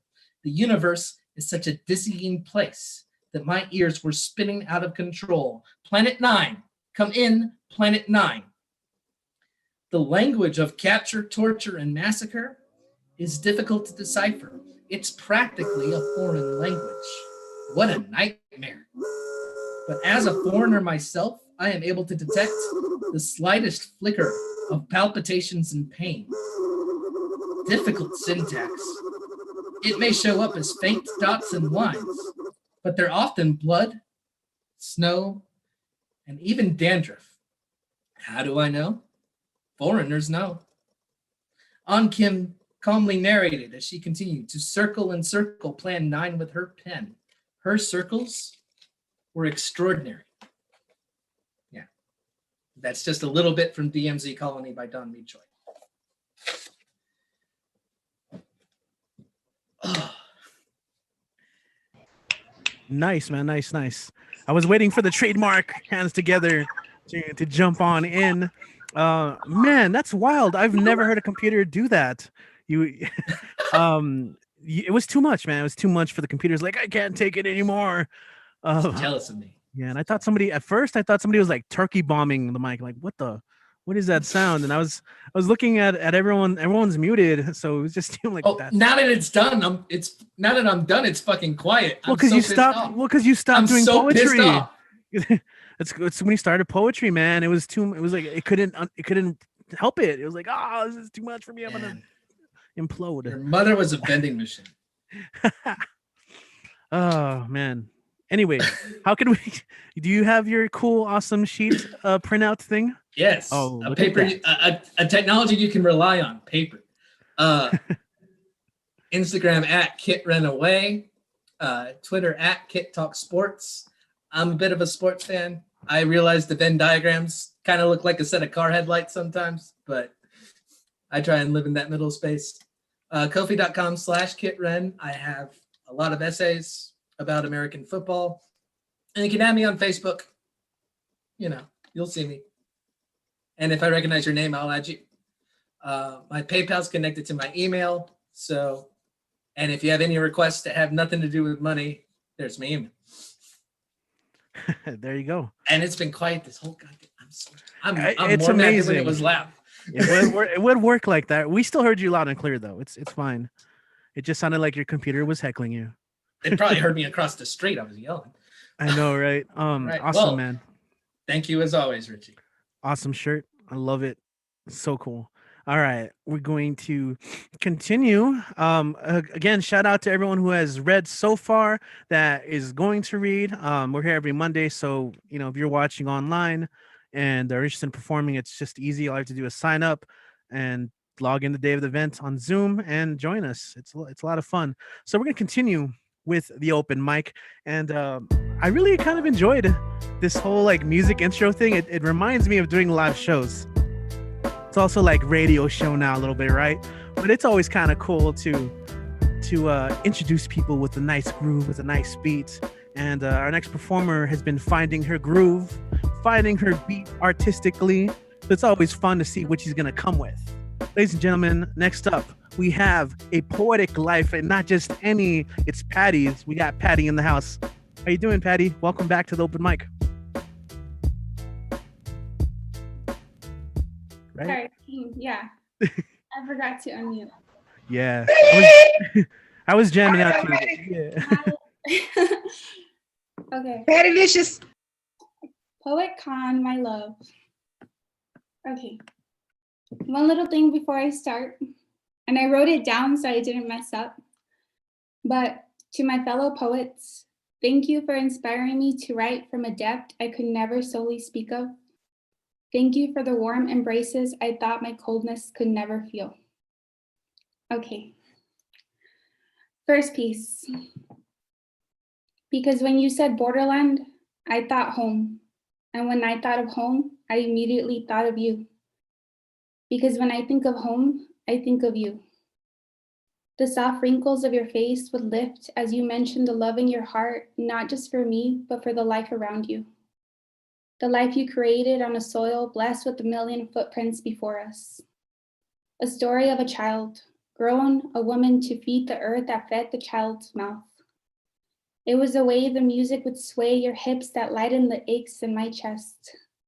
The way our languages would fight, but you would mend the bridges. My mispronounced word of how was always meant with yours of siempre. You built the railroad that brought us home. For your arms always found your way to carry me in your arms without ever lifting the strain in your voice. And when all the rest of the world cried with the falling of the skies that it created, you brought faith. You brought joy. You taught me to dance in the rain. You taught me to embrace the tears, to splash in the puddles, and to never create an excuse to not live a life that wasn't defined as fulfilled. You journeyed to this land and made this borderland home. Love. One word only to describe every inch of you who beamed with life. Love. I am your grandchild. I am your blood. Love. You are my angel that heaven has claimed. I never saw the moment you wilted away to the folds of the earth. Never knew a day without your arms in it. Never spoke a prayer without your name in it. Santo, mi santito. Home, defined as mud prints on the doorknob from hours of villages built on a soil melted with hoses. Home, defined as the mending of a tortilla, los frijoles en la cocina. Home, tamales made with powdered noses. Jesus Cristo. Home, el amor de mi abuelita, mi corazón. That was the first one.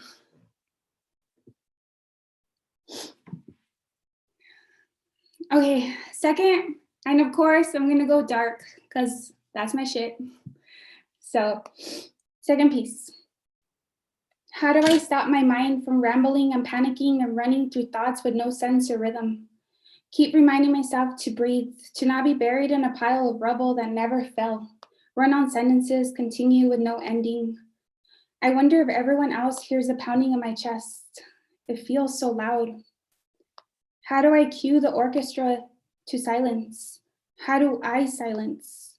I'm not centered. I need to center on the tip of a toothpick, on the tip of an iceberg, unmet by melting, not even in the middle of the ocean. It's in the center of land. Stop holding my air in my lungs. Let go of scenarios that aren't true, aren't real. Fairy tales never felt real anyhow. Possibilities impossible, possibly possible, are possibly possible, impossibly possible.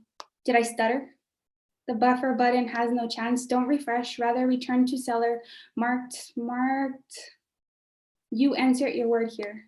Pick a thought, drop it, pick it back up, shine it, respeak it to the world, swallow it, vomit it. There's still a little bit of it caught in between your teeth. Sit up straight, nope, too straight. We all see the curve in your back. Count to 3. One more day till tomorrow. One more moment marked as forever. Another anxiety-filled hour. Done. Oh yeah, encapsulated with a done. That's an exclamation mark right there, Patty. Patty, can't you see? Sometimes your word just hypnotized me. That's dope. How could dope? Yeah, lots of love online, all over the places, on the chat here, on the YouTube chat, and just all over. How can we connect with you? Patty's_poetic_life. There you go. Got all the beats down. Appreciate it. Thank you, Patty. All right, sweet. That was good. I always hear when you start doing new things with your poems, and so not too long ago you started, like, I heard some like nice intentional meter, and then this time you threw down some nice alliteration and repetition that sounded nice. So very cool to see. And of course the border poem, love poem, so tender. Why am I doing a review right now? I felt it. It was good. It was good. I'm like, let me just list all the things I liked about it. The food, come on, the food. But yeah, border stories. That's what's up. Thank you for always being here, and you're such a mainstay as well. You got to come all the time too. So we're gonna keep going, guys. Let's see. Looking at the list. We do have some people that signed up that aren't here, unfortunately. So we're gonna just keep going. Next up we have, let's see, Propaganda Poet, stuck in the Midwest. Let's see. Are you still with us, my friend? I saw you here earlier. Propaganda Poet. The stage is yours. There you are. Let me spotlight you, and you can go ahead and unmute yourself. Welcome, my friend. Thank you. Thank you for having me. Thank you. I was just imported here from the New Eurekan Monday night open mic. A couple people had mentioned it there, so I followed them over here. And I just want to thank you, Richie, and all of the poets here. Like, this online open mic movement has been amazing, because the energy and the time that you put into this, you create a better world for us, sir. And thank you for that, because this is our support group, man. And like, I'm hearing poetry from India and from Japan and from Australia, and like, it's mind-blowing how amazing this has all been. And I know I am alive because of things like this. So thank you, sir, for what you do for humanity, and all of you, all of the poets here, like, amazing. So I am finishing up a book that I'm going to try to publish soon. I just found out about this, so I didn't know the whole borders theme, but this kind of fits that. It's, the name of the book is called 2020 D Vision. There's the title of it there in the chat. So that kind of is borders. Like, we're all borders in this situation, So here are some excerpts from that book coming up. This first piece is called Open Season on Poetreason. I have a Fight Club mentality in a they live reality, and it feels like Sesame Street insanity every time I step out this door. I'm trapped in a capitalist idiocracy married to rampant religious hypocrisy with planned obsolescence bureaucracy, inviting the vultures to feast on the poor. We follow a piecemeal constitution in need of massive evolution, so keep up with the revolution, but only the one that they have been milking for hundreds of years. It is time for real reclamation. Let's brand it Reboot the Declaration. Hopefully recapture the attention of this nation away from those systematic media spastic fears. We suffer snake charmer leadership because we have prepubescent readership. It's like a sad, sadistic comic strip. We're in a film that's both fluff and snuff. This neo-American dreamscape has been built on congressional class rape. How much more manipulation can we take? When is enough finally going to be enough? This price is far too high. The end is far too nigh. And if we ever actually make it into the history books, no one will have to wonder why. This next piece,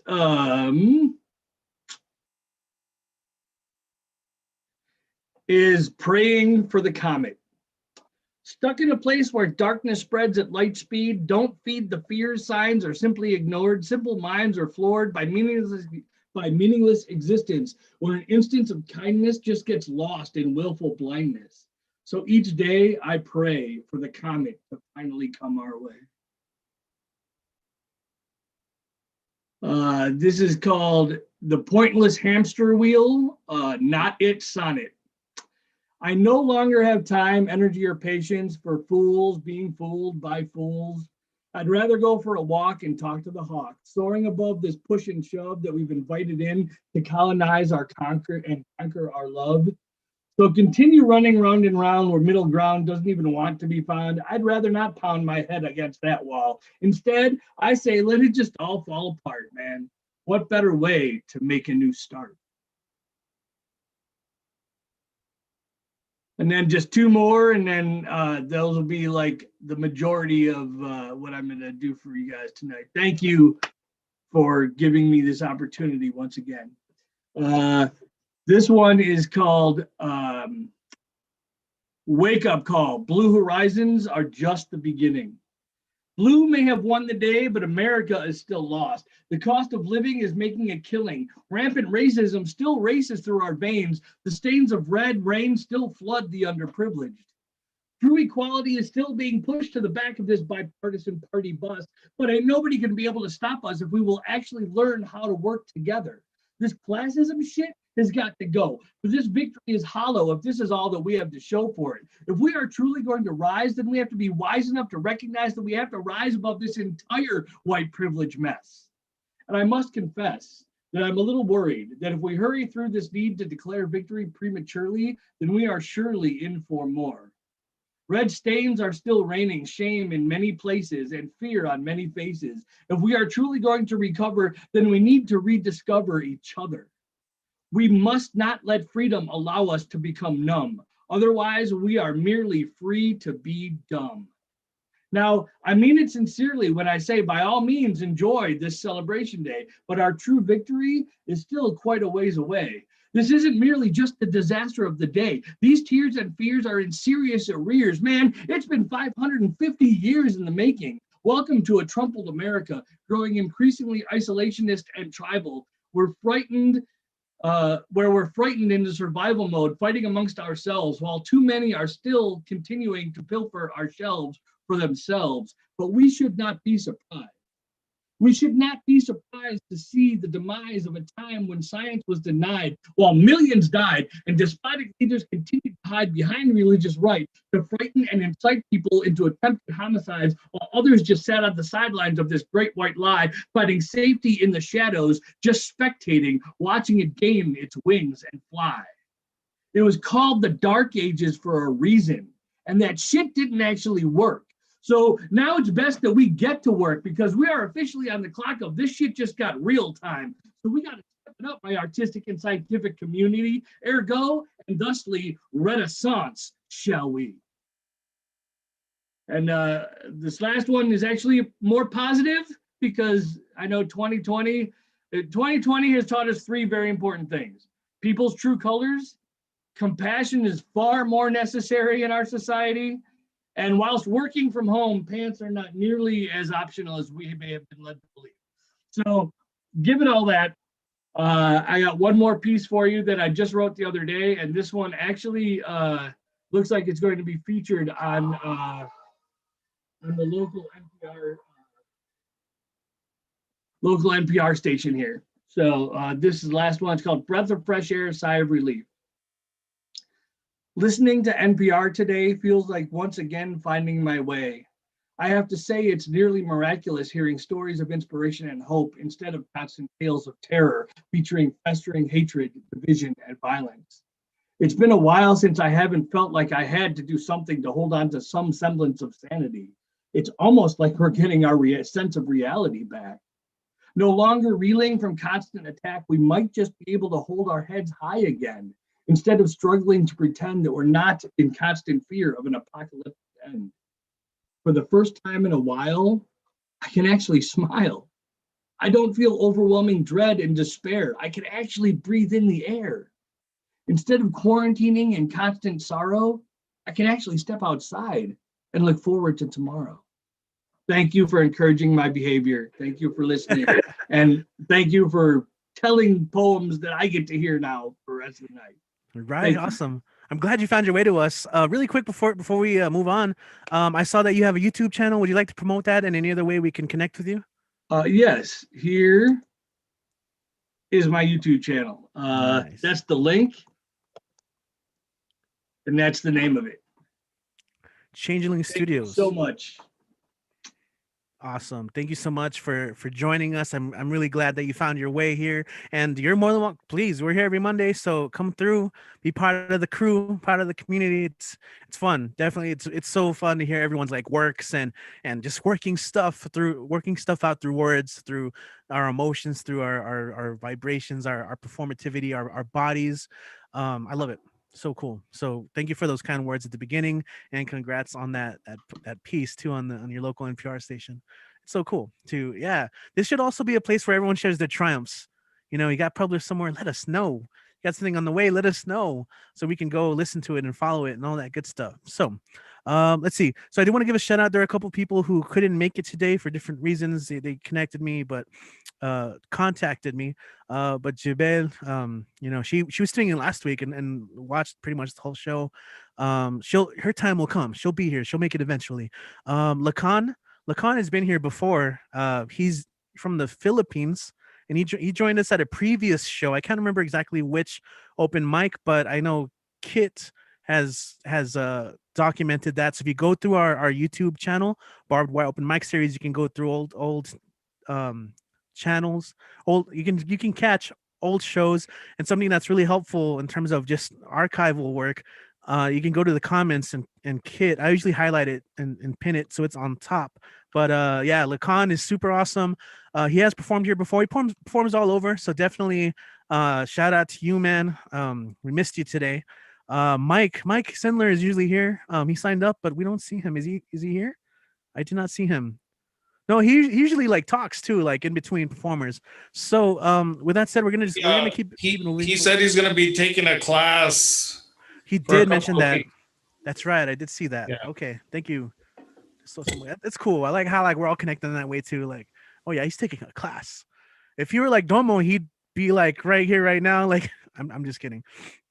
Okay, then let's go ahead and take it to Santa Cruz, California. I'm always happy to hear his work too. We have Mr. Gregory Speed Senior. Let's see. Want to make sure you're here with us and tuned in. I think I saw. What's up, man? How you doing? I am chilling in the house, sipping. Yeah, that's what we're doing. Oh yeah. And now I'm joining. Yeah. How's everybody doing? I heard Khan. Oh yeah. Woo! Yes. I'm just gonna share a couple of poems. Some old poems. And here I go. Can everybody hear me okay?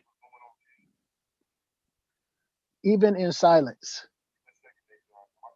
As a new day arrives, I open my mind and eagerly listen as the typewriter's keys crash into the blank page. The pace is continuous and steady as words saturate the canvas, resembling watercolor. Keys connecting with paper, art is being created on ink stained napkins, receipts, or scratch paper. Even in silence, I am a poet. I remember we used to crash into one another each and every time, once in a while, in and around town, bumping into one another over and over again, creating artistic moments as keys continued striking the page, saying so much with our eyes each time, no words from our mouths. We'd pause momentarily and engage in a polite stare, silently taking mental photographs. We were meant to crash each and every time.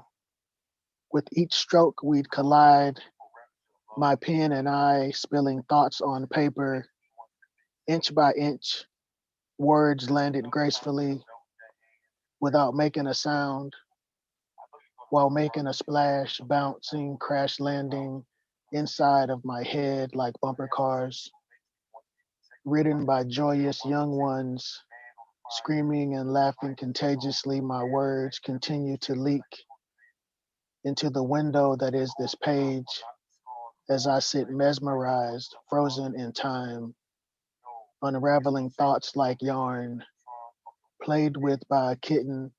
I silently breathe life into any blank canvas because even in silence, I am a poet.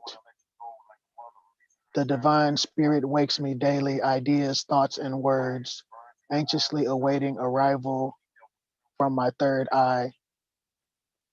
As I transfer thoughts from pen onto paper, silently spilling ink, making my daily delivery, my reality, spoken word is an afterthought, an action that takes place, an action that takes the forefront each time I choose to stand up. Because even in silence, I am a poet.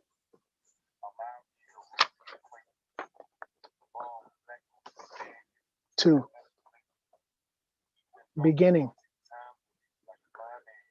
In the beginning, my fears ruled me, a wall appearing too high to climb, an illusion experienced way too often. All that you see is not flawless. Self-doubt is the beast lying within. Nowadays, I choose to spit words, spitting fire like a dragon as embers scorch my insides.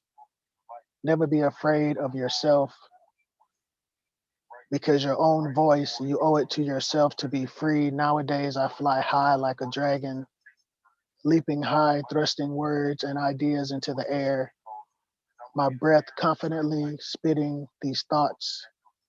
I toss them, hoping that they will fly, being carried away by the wings of opportunity. In the beginning, my fears ruled my kingdom. Self-doubt took a hold as I sat constantly in observation. A quiet storm was brewing inside, hot words scorching my throat as lava spilled. A lyrical volcano sat dormant. All that you see is not flawless. Splendor is just a momentary glare. You owe it to yourself to be free. Stand up and slay the beast within. The paper, the pen, the words, the mic, the speakers, the stage, the stand, the words, the thoughts that become words, leaking from deep inside, escaping my mental windows, the words, giving me the freedom to stand up, speak and be free, stand up and slay the beast within with your words. Thank you. Oh, snap, man. Yes, make some noise, everyone.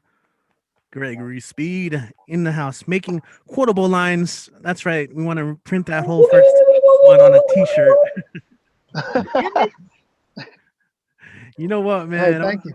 It's so good. Like, you created the anthem, even in silence. I am a poet. I'm gonna carry that The with anthem. me. You know? Yeah, I'm gonna Thank carry you, bro. that on my sleeve and in my heart. I appreciate you guys, yo, so much. Yeah. Awesome, man. Thank you. Oh, And I'm glad you got the sign up, man. You got the sign up in. yeah. Cool. Yeah, I surely did this time. I actually signed up. I filled out all the paperwork. I filled out all the necessary paperwork. I love it. I love it. Yeah. And thank you, Christina. Yeah, because I hit her up about the link and stuff. And so she said, yeah, it should be right there. Awesome. Yeah. Right on, man. I totally forgot this time. Damn it. But we'll No, it's get all you, good. man. We'll ask any of That's us, we'll good. get you. Exactly. Yeah, that's it. It's family, man. It's family. I Yeah. take it. Thank you, my So friend. Glad to have you. I'll guess I'll plug myself now with the usuals. So you can find me on Facebook, Gregory M. Speed Senior, or you can follow me on Instagram at Grown Man Speed.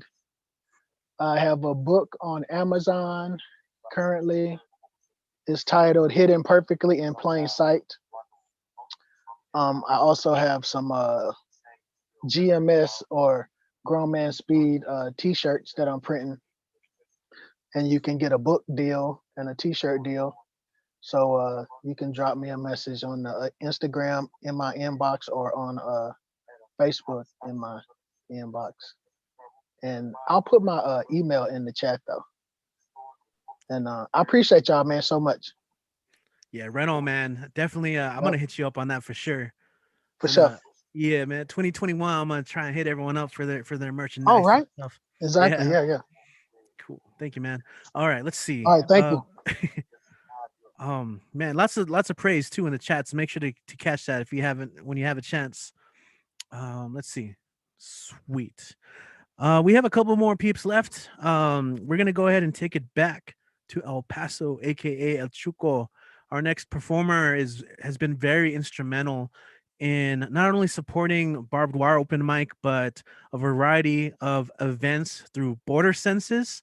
So it's always great to have him, and it's been just a joy getting to know him and become his friend over the years. We have a couple projects that we work on together, and it's just fun getting to learn more about him, and I'm looking forward to hearing more of his work and reading his work pretty soon. But we got Amit, the man, up next. That's right, Amit is in the house. Amit, how you doing? Who says I'm the Terminator? The Terminator. Remember that one story, man? I know. It's you came with such purpose, like in defense with open mic. So that's Rob called you that. Rob Nice. So we'll put that one on him. Anyway, welcome back, man. Good to have you. By the way, Kit, is Brady versus Mahomes. And my son will win. It's always those two. Anyway. All right, so I wrote, this has some border stuff. These are not new, but I think this is appropriate for the theme of tonight. The border stories, the borderland, or whatever you call it. So I have two poems I'm going to read. First one, this I've read before here. What is your mouth? A border for words to spill out or stay in. What is your mind? A border for thoughts to swim or to sink. What is your heart? A border for feelings to drench you or make you dry. What is a door? A border to stay in or walk out. What is a street? A border to stay in or to explore. What is a hood? A border between things familiar and not. What is a city? A border between the place we live and we don't. What is a state? A border that rules us and keeps us there. What is a border? A limit to keep us within ourselves. That's the first one.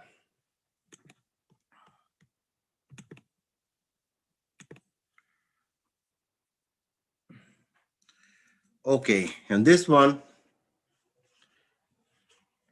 is a border story. So I'm returning from Ciudad Juarez, and a friend says, "Can you give this amigo a ride? We have our pick of the three bridges. There are websites that spit out wait times. When I arrive, the site is way off on time. Very hard to time this baby. Inch by inch, cars move towards El Paso, jostle for space, switch lanes, some honking, some frustration. In line for over an hour. Finally, we are face to face with the guard, gatekeeper of our nation, young Hispanic man, black ice uniform, mustache, stern face. He looks, que trae de Mexico, belly full, carne deshebrada, carne asada, cerveza o michelada. He could smell the carne and it made him weak. Enchilada, rica comida, rice and beans, jamaica o horchata. After you stuff it, you have a panza llena. Even the most ardent racists quietly admit that Mex food is amazing. Don't like the Mexis, but they love their food. Kick out those motherfuckers. We don't need them here. Just keep the good ones.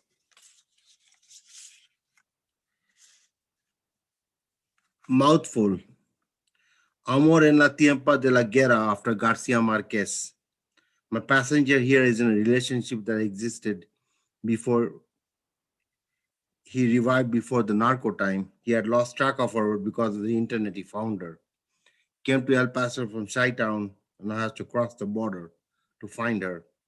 Met a friend who gave her her number, calls her, no answer, knows her street address, has visa issues, but still he wants to meet her. Fears, doesn't know much Spanish, but his heart is going bonkers. Drug mules see him, waiting, approach him, friendly guys, they keep an eye. Drug war crossing the bridge, fear and love, too scared, but he has to meet her. She has a baby now, 2 years later. She's a small-time operator, thinks how she can use him to cross some drugs, give him a kiss, a little feeler.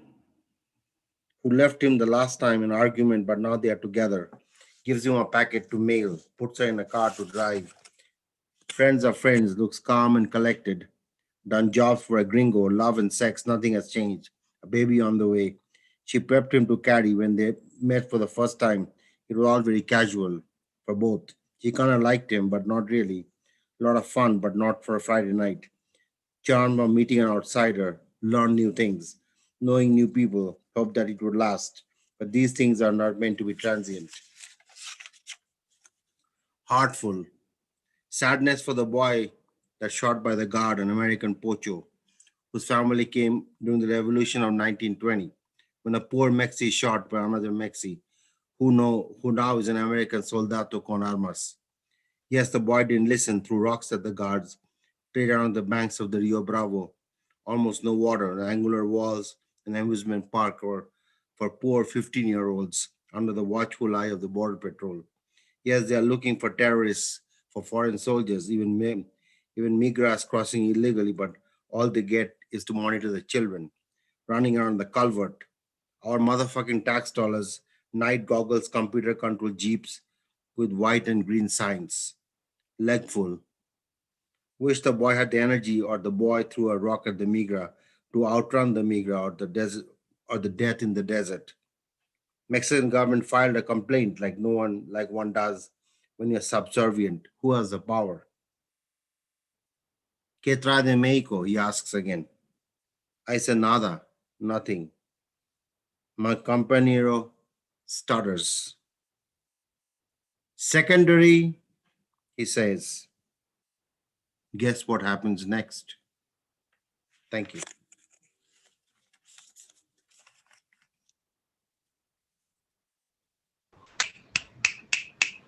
Yeah, right on, Amit.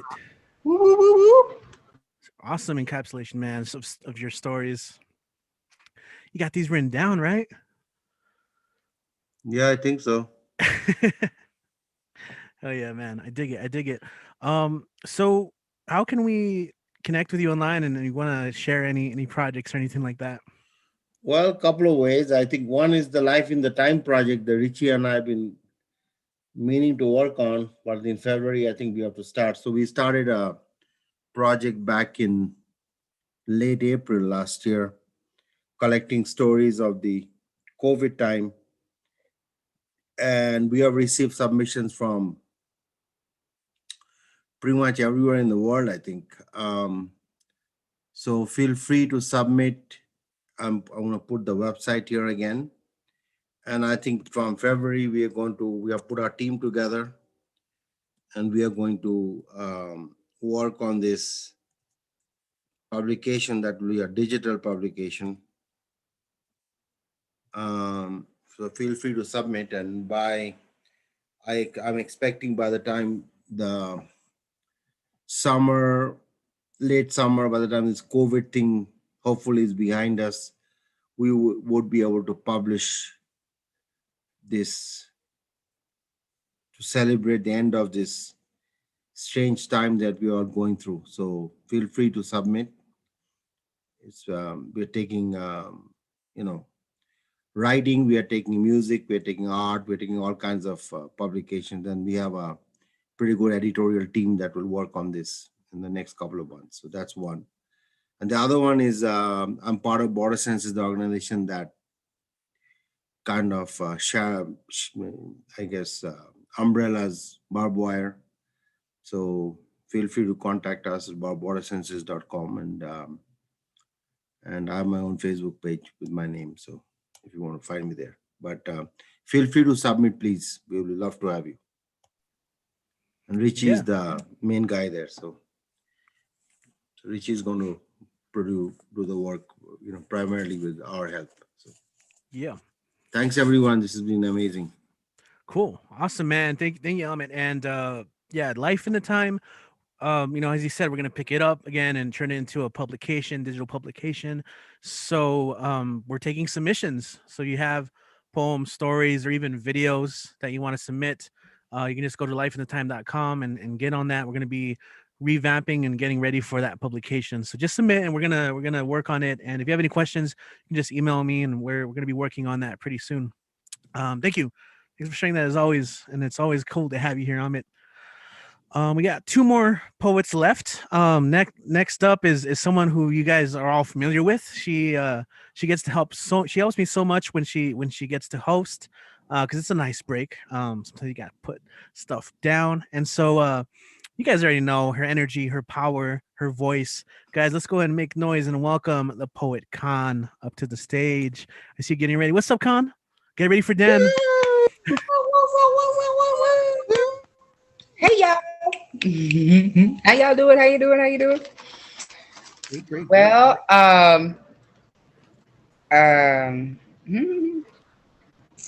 but the borderland has been my home 3 years, going on 4, and it is where I have found my creative voice, where I found people that could help me bring my dream to make my dream tangible. And I'm just so thankful for the borderland. So this is a tribute to El Paso, Chucotel, and I call this the day after the El Paso massacre.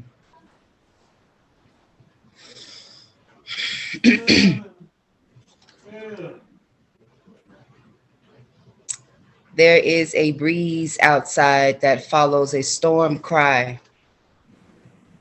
I cannot see it coming down my eyes. The sky cried and washed away spilled blood, demographically intentional.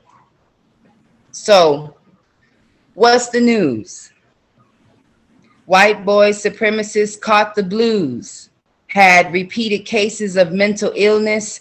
Everybody's so busy minding their business. Repeated cases of packing that steel, prepared to fire at will. God is my witness to this injustice. After the massacre, all I want is the Bible on my chest trying to process the fact that this tragedy happened on a day filled with sunlight and chatter. A local disaster, heartbroken parents, terrified children, mothers dismantling realities with an obligatory discipline. Mijo, if I tell you to get down, then you get down. And if I tell you to play dead, you heard what I said.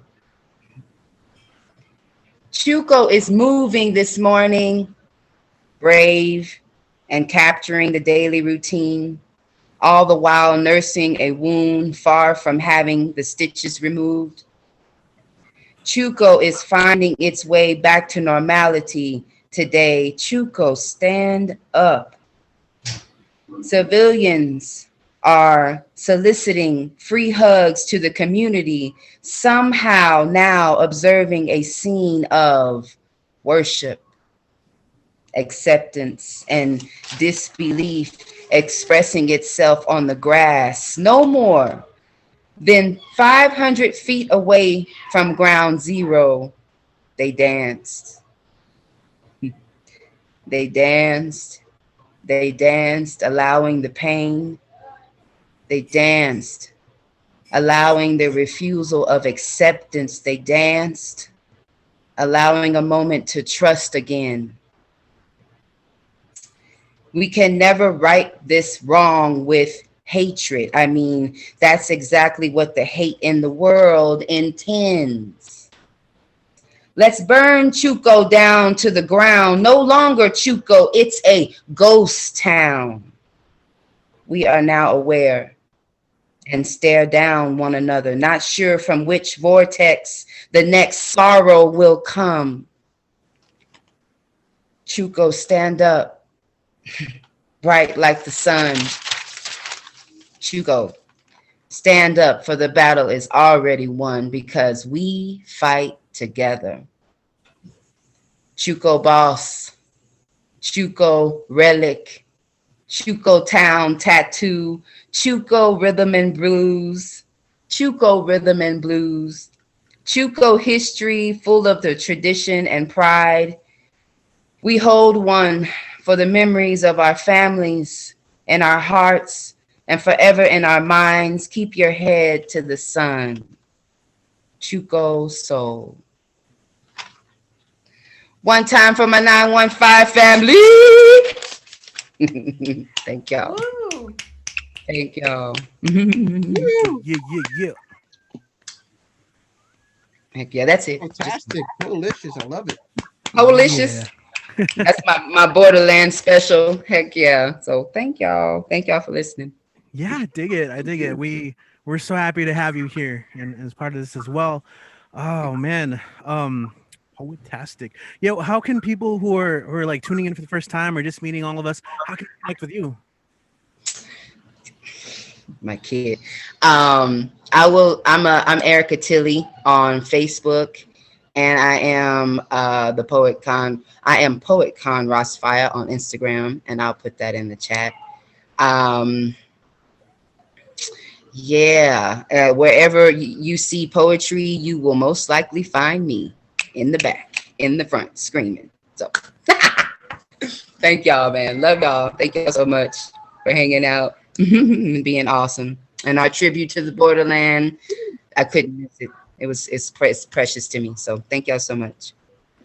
Awesome. Yes, I love it. I love it. Thank you so much for everything, you know, and again, so if you're just tuning in, Poet Con does help me out and hosts at least once a month, which is nice, and it's such a fun, energetic show with her. Yeah, I love it. I love it. The momentum. We'll be talking about that soon. We got some more events planned, and I'll let you guys know more about some stuff, BWOMS stuff in the future. But right now, we're gonna go ahead and let's see. He's had the whole show to be ready, to get ready and be ready. So I hope he's ready. But you guys know what time it is. If you know the time, it's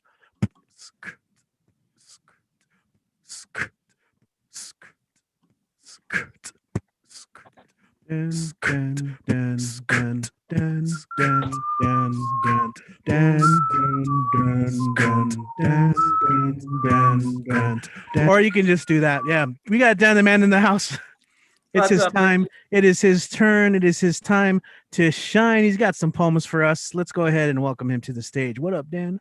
Hello, Richie. Hello, everybody. First off, a very nice performance.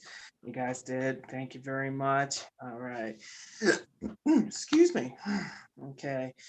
Well, as you know, that Shelly Moselle. Okay, hold on a minute. Sorry. Okay. As y'all know, yes, today is border themes that you brought that up. Thank you, Richie. I appreciate that. Thank you. Oh, you're very welcome, Con. Okay. And okay, and yes, the one themes for the border is the city magazine that has all the lifestyles that representing the cultures, the entertainment, the fashion, home designing, entrepreneurs, business, entertainment, and arts and themes, among others. But yes, that's representing our hometown right here in El Paso, especially Juarez, especially Las Cruces, and everything around the vicinities in the borderland. So that's what we do. And that's how Shelly Moselle, about almost 10 years ago, she created and founded the City Magazine right here. And it's been almost 10 years now. So, wow. So, yeah, so I believe this coming later in this, and I believe this coming years, sorry. And I believe this later in this year, we will be celebrating the 10th anniversary of the City Magazine. So I'm definitely looking forward for that. Well, if the lousy, crappy coronavirus dies, well, if you know what I mean. So this year we'll be celebrating the 10th anniversary of the City Magazine. Yeah, and here's Beto O'Rourke, the 2018 right here. And you guys notice that on page 98, where I was featured on the City Magazine. And right here on page 98, where I was featured on the City Magazine. Yep, there it is. I guess some of you guys already seen that one. So, okay. And now I did a very nice poetry for Shelley. And yes, this is the 25th birthday tribute to Shelley Moselle. You guys are gonna like this one. She's the creator, the founder, editor-in-chief of the City Magazine. Yep. Okay, and now it is called A Poetry to Shelly Moselle. Okay. My friend Shelly, the creator, editor, founder of the City Magazine, representing our hometown of the 915, especially the vicinity, right in the borderland. The city always lives and around, always live and around town. And yep, and 2 times 5 equals 10. Yeah, 10 years now, almost. Representing all around the significance, the magnificence, the influence, the lifestyles, the best, representing all of our readers around the borderland of El Paso, Juarez, Las Cruces, all around the vicinities of the borderland. Yep. One of the creativities and representatives that she leads her team to present and catch the attentions to our readers and find the interest of our extravagant borderland adventures and lifestyles of the highlighting our routine standards of living, like people, places, and things with extraordinary stories, with fashion, culture, home, dining, entertainment, business, and current events, and further beyond, and all in the publications of the media, networking, news, advertisements, promotions, and among others. We always knew each and every month she brings us themes that represent that every month, like every month of themes, like we represent, like the theme for February was medical. Yep. the theme for March was heroes or celebrities or figures representing here. And theme of April is entrepreneurship, and that includes 30 under 30. Yep.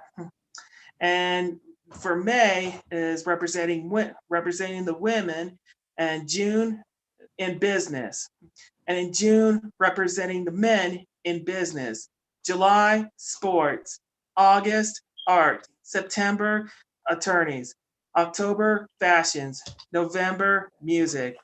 And at the end of January and the beginning of February is always the best of, like the best of 2018, the best of 2019.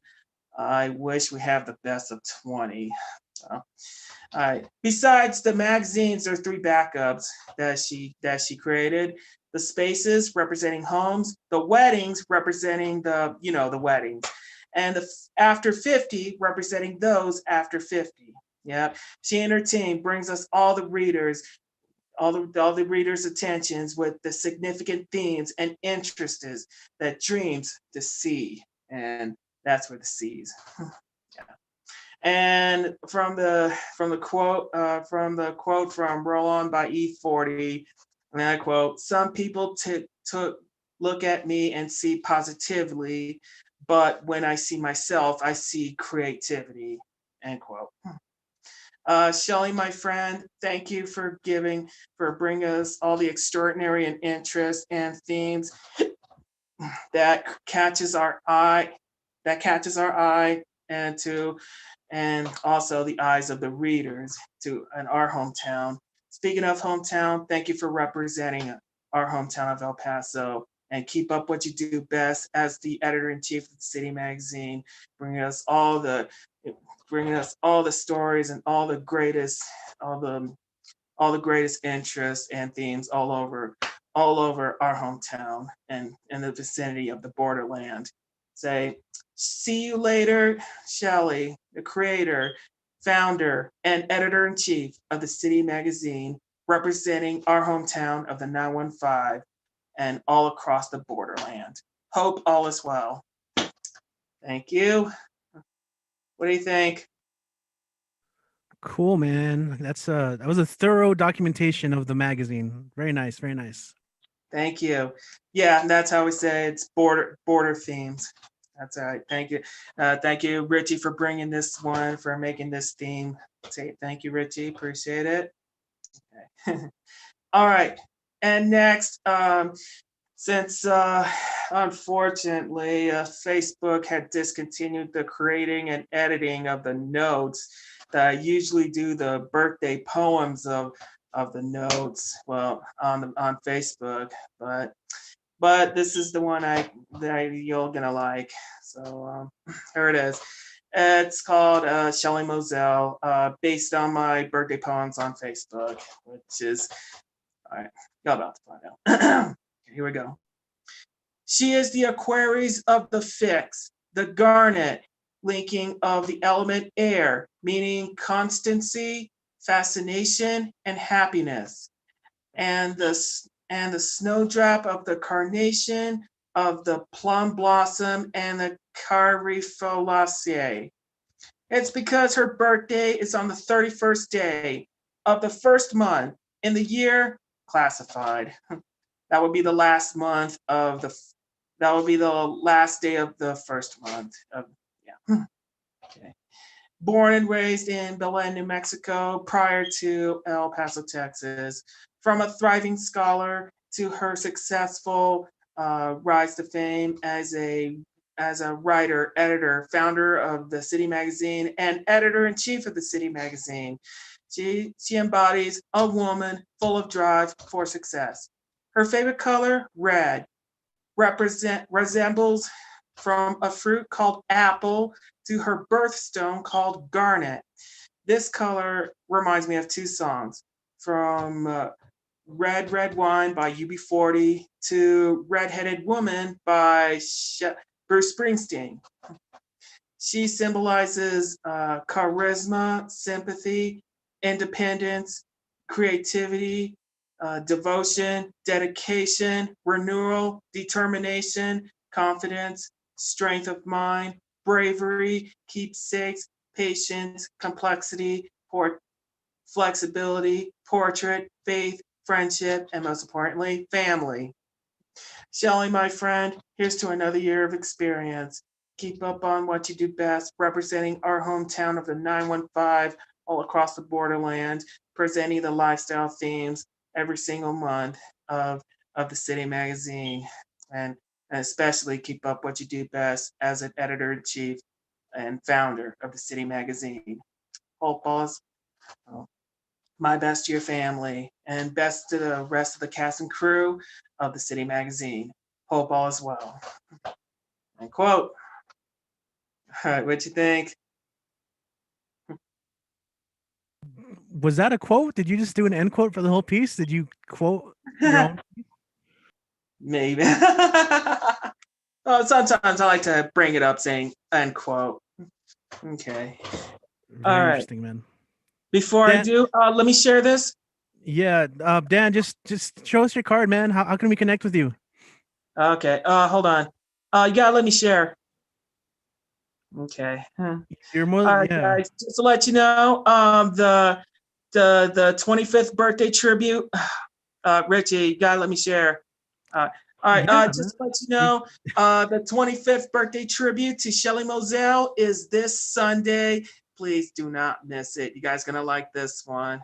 Yeah. So, and yeah, where I explain a little about the City Magazine and where I went to and where all the events I've seen, and yeah. So, oh, nice one, Kit. Thank you. Okay. All right. So let me. Yeah. Okay. Hang on. Here it is. Okay. Hold on one second. Okay. Hang on. There it is. Okay. Hold on. Okay, there it is. Okay, there it is. All right, here it is. Read it and weep it. Okay, you got follow me on Twitter and Instagram.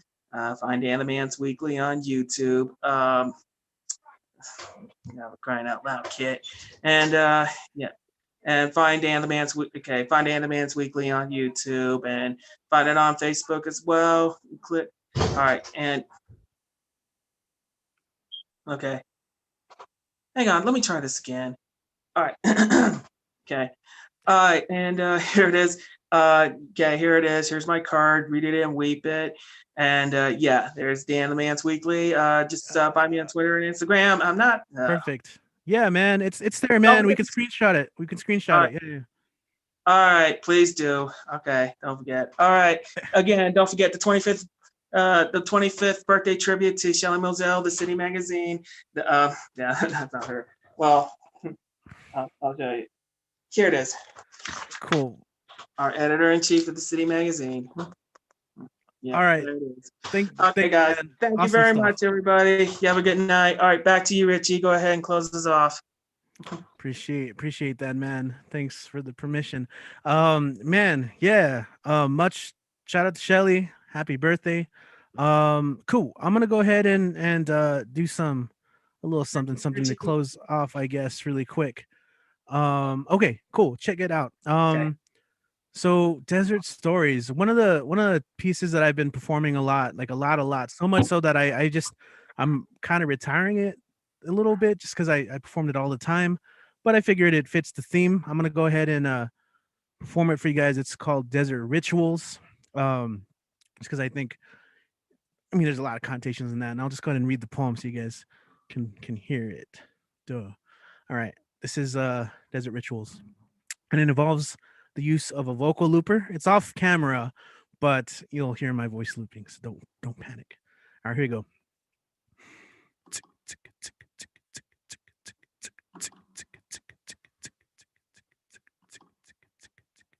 a loud table.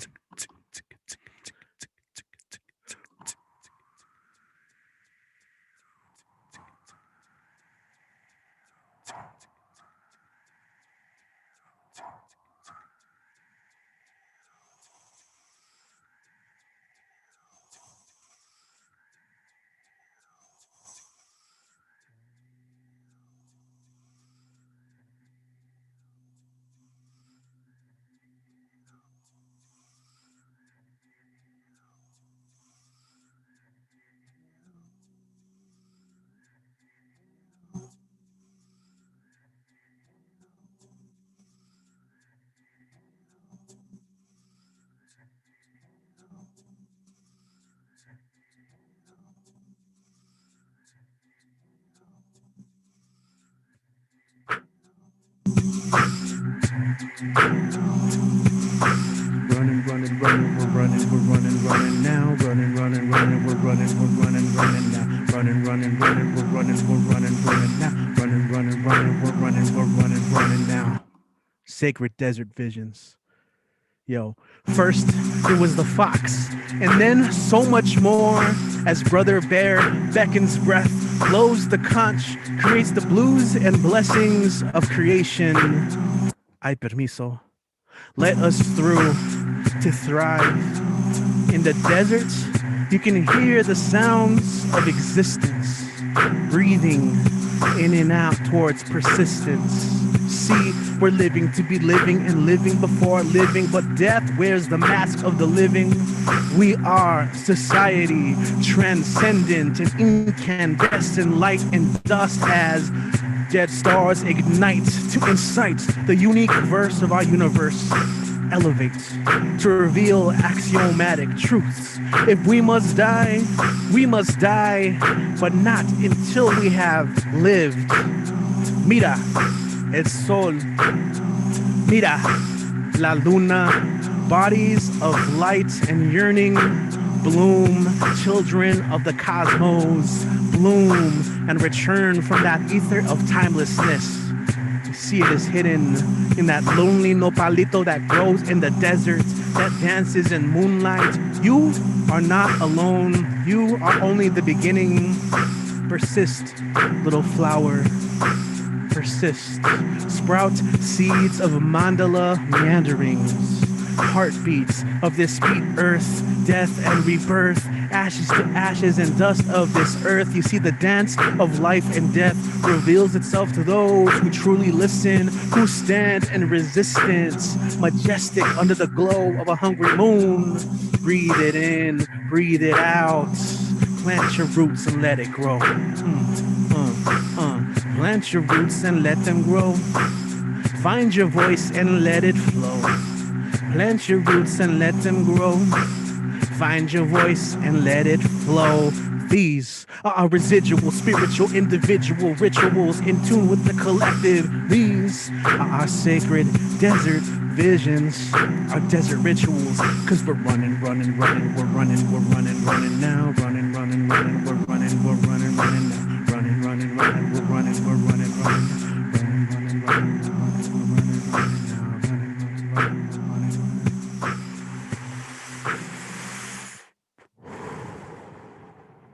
All right, that was one of my poems that I performed way too many times in the last 2 years. So I'm gonna semi-retire that one and bring it out in special circumstances.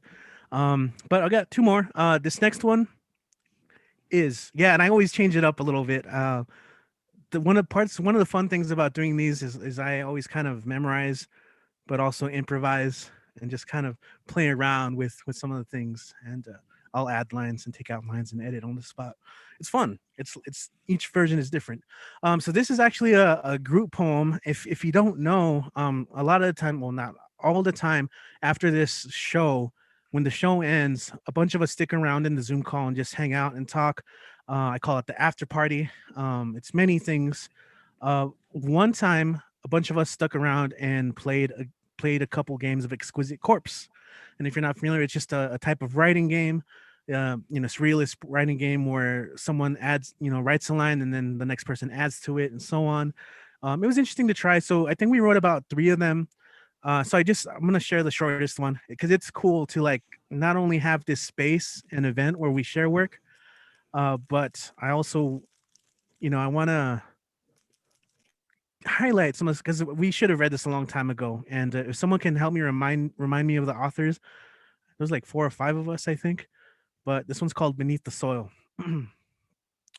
It's hidden under the skin like orange peels. I have to dig my nails in to reach the flesh. I'd rather be with you, drifting on a memory, buried beneath the flavor and sweet scent of the fresh morning. Save the peel to favor the scent. Pine trees, green leaves, lavender scented bushes. I don't want these Yankee Candle labels. I want the parts of you that I have to wash my hands afterward. Your settlements can lead to deformities in parts of my taste buds. I want to be unequally compressed in your vineyard foundations, where shrinkage is no longer possible the more my load is anticipated.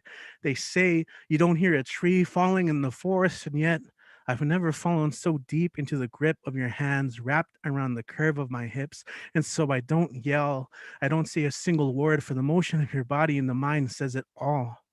It says everything.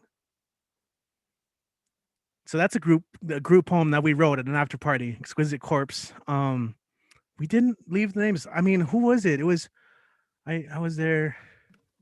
Patty Me, was there. you, Lee, Patty, and Speed. Imogen was part Yeah. of that too. Oh, yeah, she was. Yeah. So I don't know. It's cool. We have like 2 more. Maybe I'll bring them out another time, but it was fun. Maybe we'll publish that too. And I want to make sure to get all the performers right. All right. So this is my last one. This is something I've been working on this past year. It's always I'm always changing, deleting things that don't fit, adding what works. Just poem like any other art is like kind of a living thing, and I've always had an anxiety of committing it to paper, to permanence, but we're allowed to change things, and we should be able to. So this one's called Ever Patient Skywatcher, which is kind of inspired by I'm nocturnal. I'm super nocturnal. I love nighttime walks. I know that's also afforded a little bit of privilege of just kind of being able to just go and randomly walk anywhere. I used to live downtown. I'd love just walking around downtown under the moonlight and just reflecting and reminiscing and enjoying the architecture, the buildings, and all the street art. Yeah. So this is Ever Patient Skywatcher. Inspiration. I've seen you through the clouds, amongst the people and in the crowds. Last night, the stars sang to me, bathed me in the light of eons and eons beyond the space of understanding, standing under, over, in, on, at, around, and within. I have learned to assign moments under the stars as a paradigm for understanding. Yeah, last night, the stars sang to me, taught me that inspiration doesn't just live in timelines, holds no expiration dates, but dares to exist like a spark through the darkness, waiting to be ignited. If you listen closely, you can hear it. We're talking relevance and retrospect. Hence, our introspective perspectives may come to be respected, grows in the infinite, minute by minute, like lit wick. Tolerance to the entropy of existence has dictated it must be. Mira, manifest this tequila into discarded coffee cups. Yes, the usefulness of a cup is in its emptiness. It's its own kind of magic. It persists, it perseveres, it runs on and on and on into spray paint sizzle of midnight mist, flora y fauna, aloe vera y la verdad. The moon, magnificent, mystifies, entangles my heart into her moonbeams, greets me like an old friend. See, there's something about taking those moments to reflect, to quiet things down and listen to the slowing down of your very own breath, to place your hand on your chest and feel your theme music. That steady bass line, thumping, pumping life force into your very own essence, while the night breeze paints there around you like the moon greets me like an old friend, and here I am, aquí estoy, borracho y loco, finger on the pulse of a moment. The moment, this moment in which the world is hurting, and I am trying my best, and I realize that sometimes my best has to be better.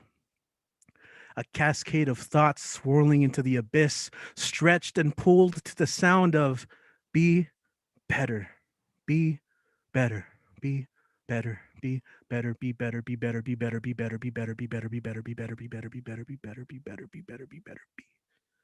The thought mimics the musicality of a black hole, repeats and repeats, gains steam, grows momentum, claims more land, snakes throughout the cities in my head, synapses sparking, smoking, that we still can't stop progress on a moving train of thought, like tick, tick, tick, tick, bloom.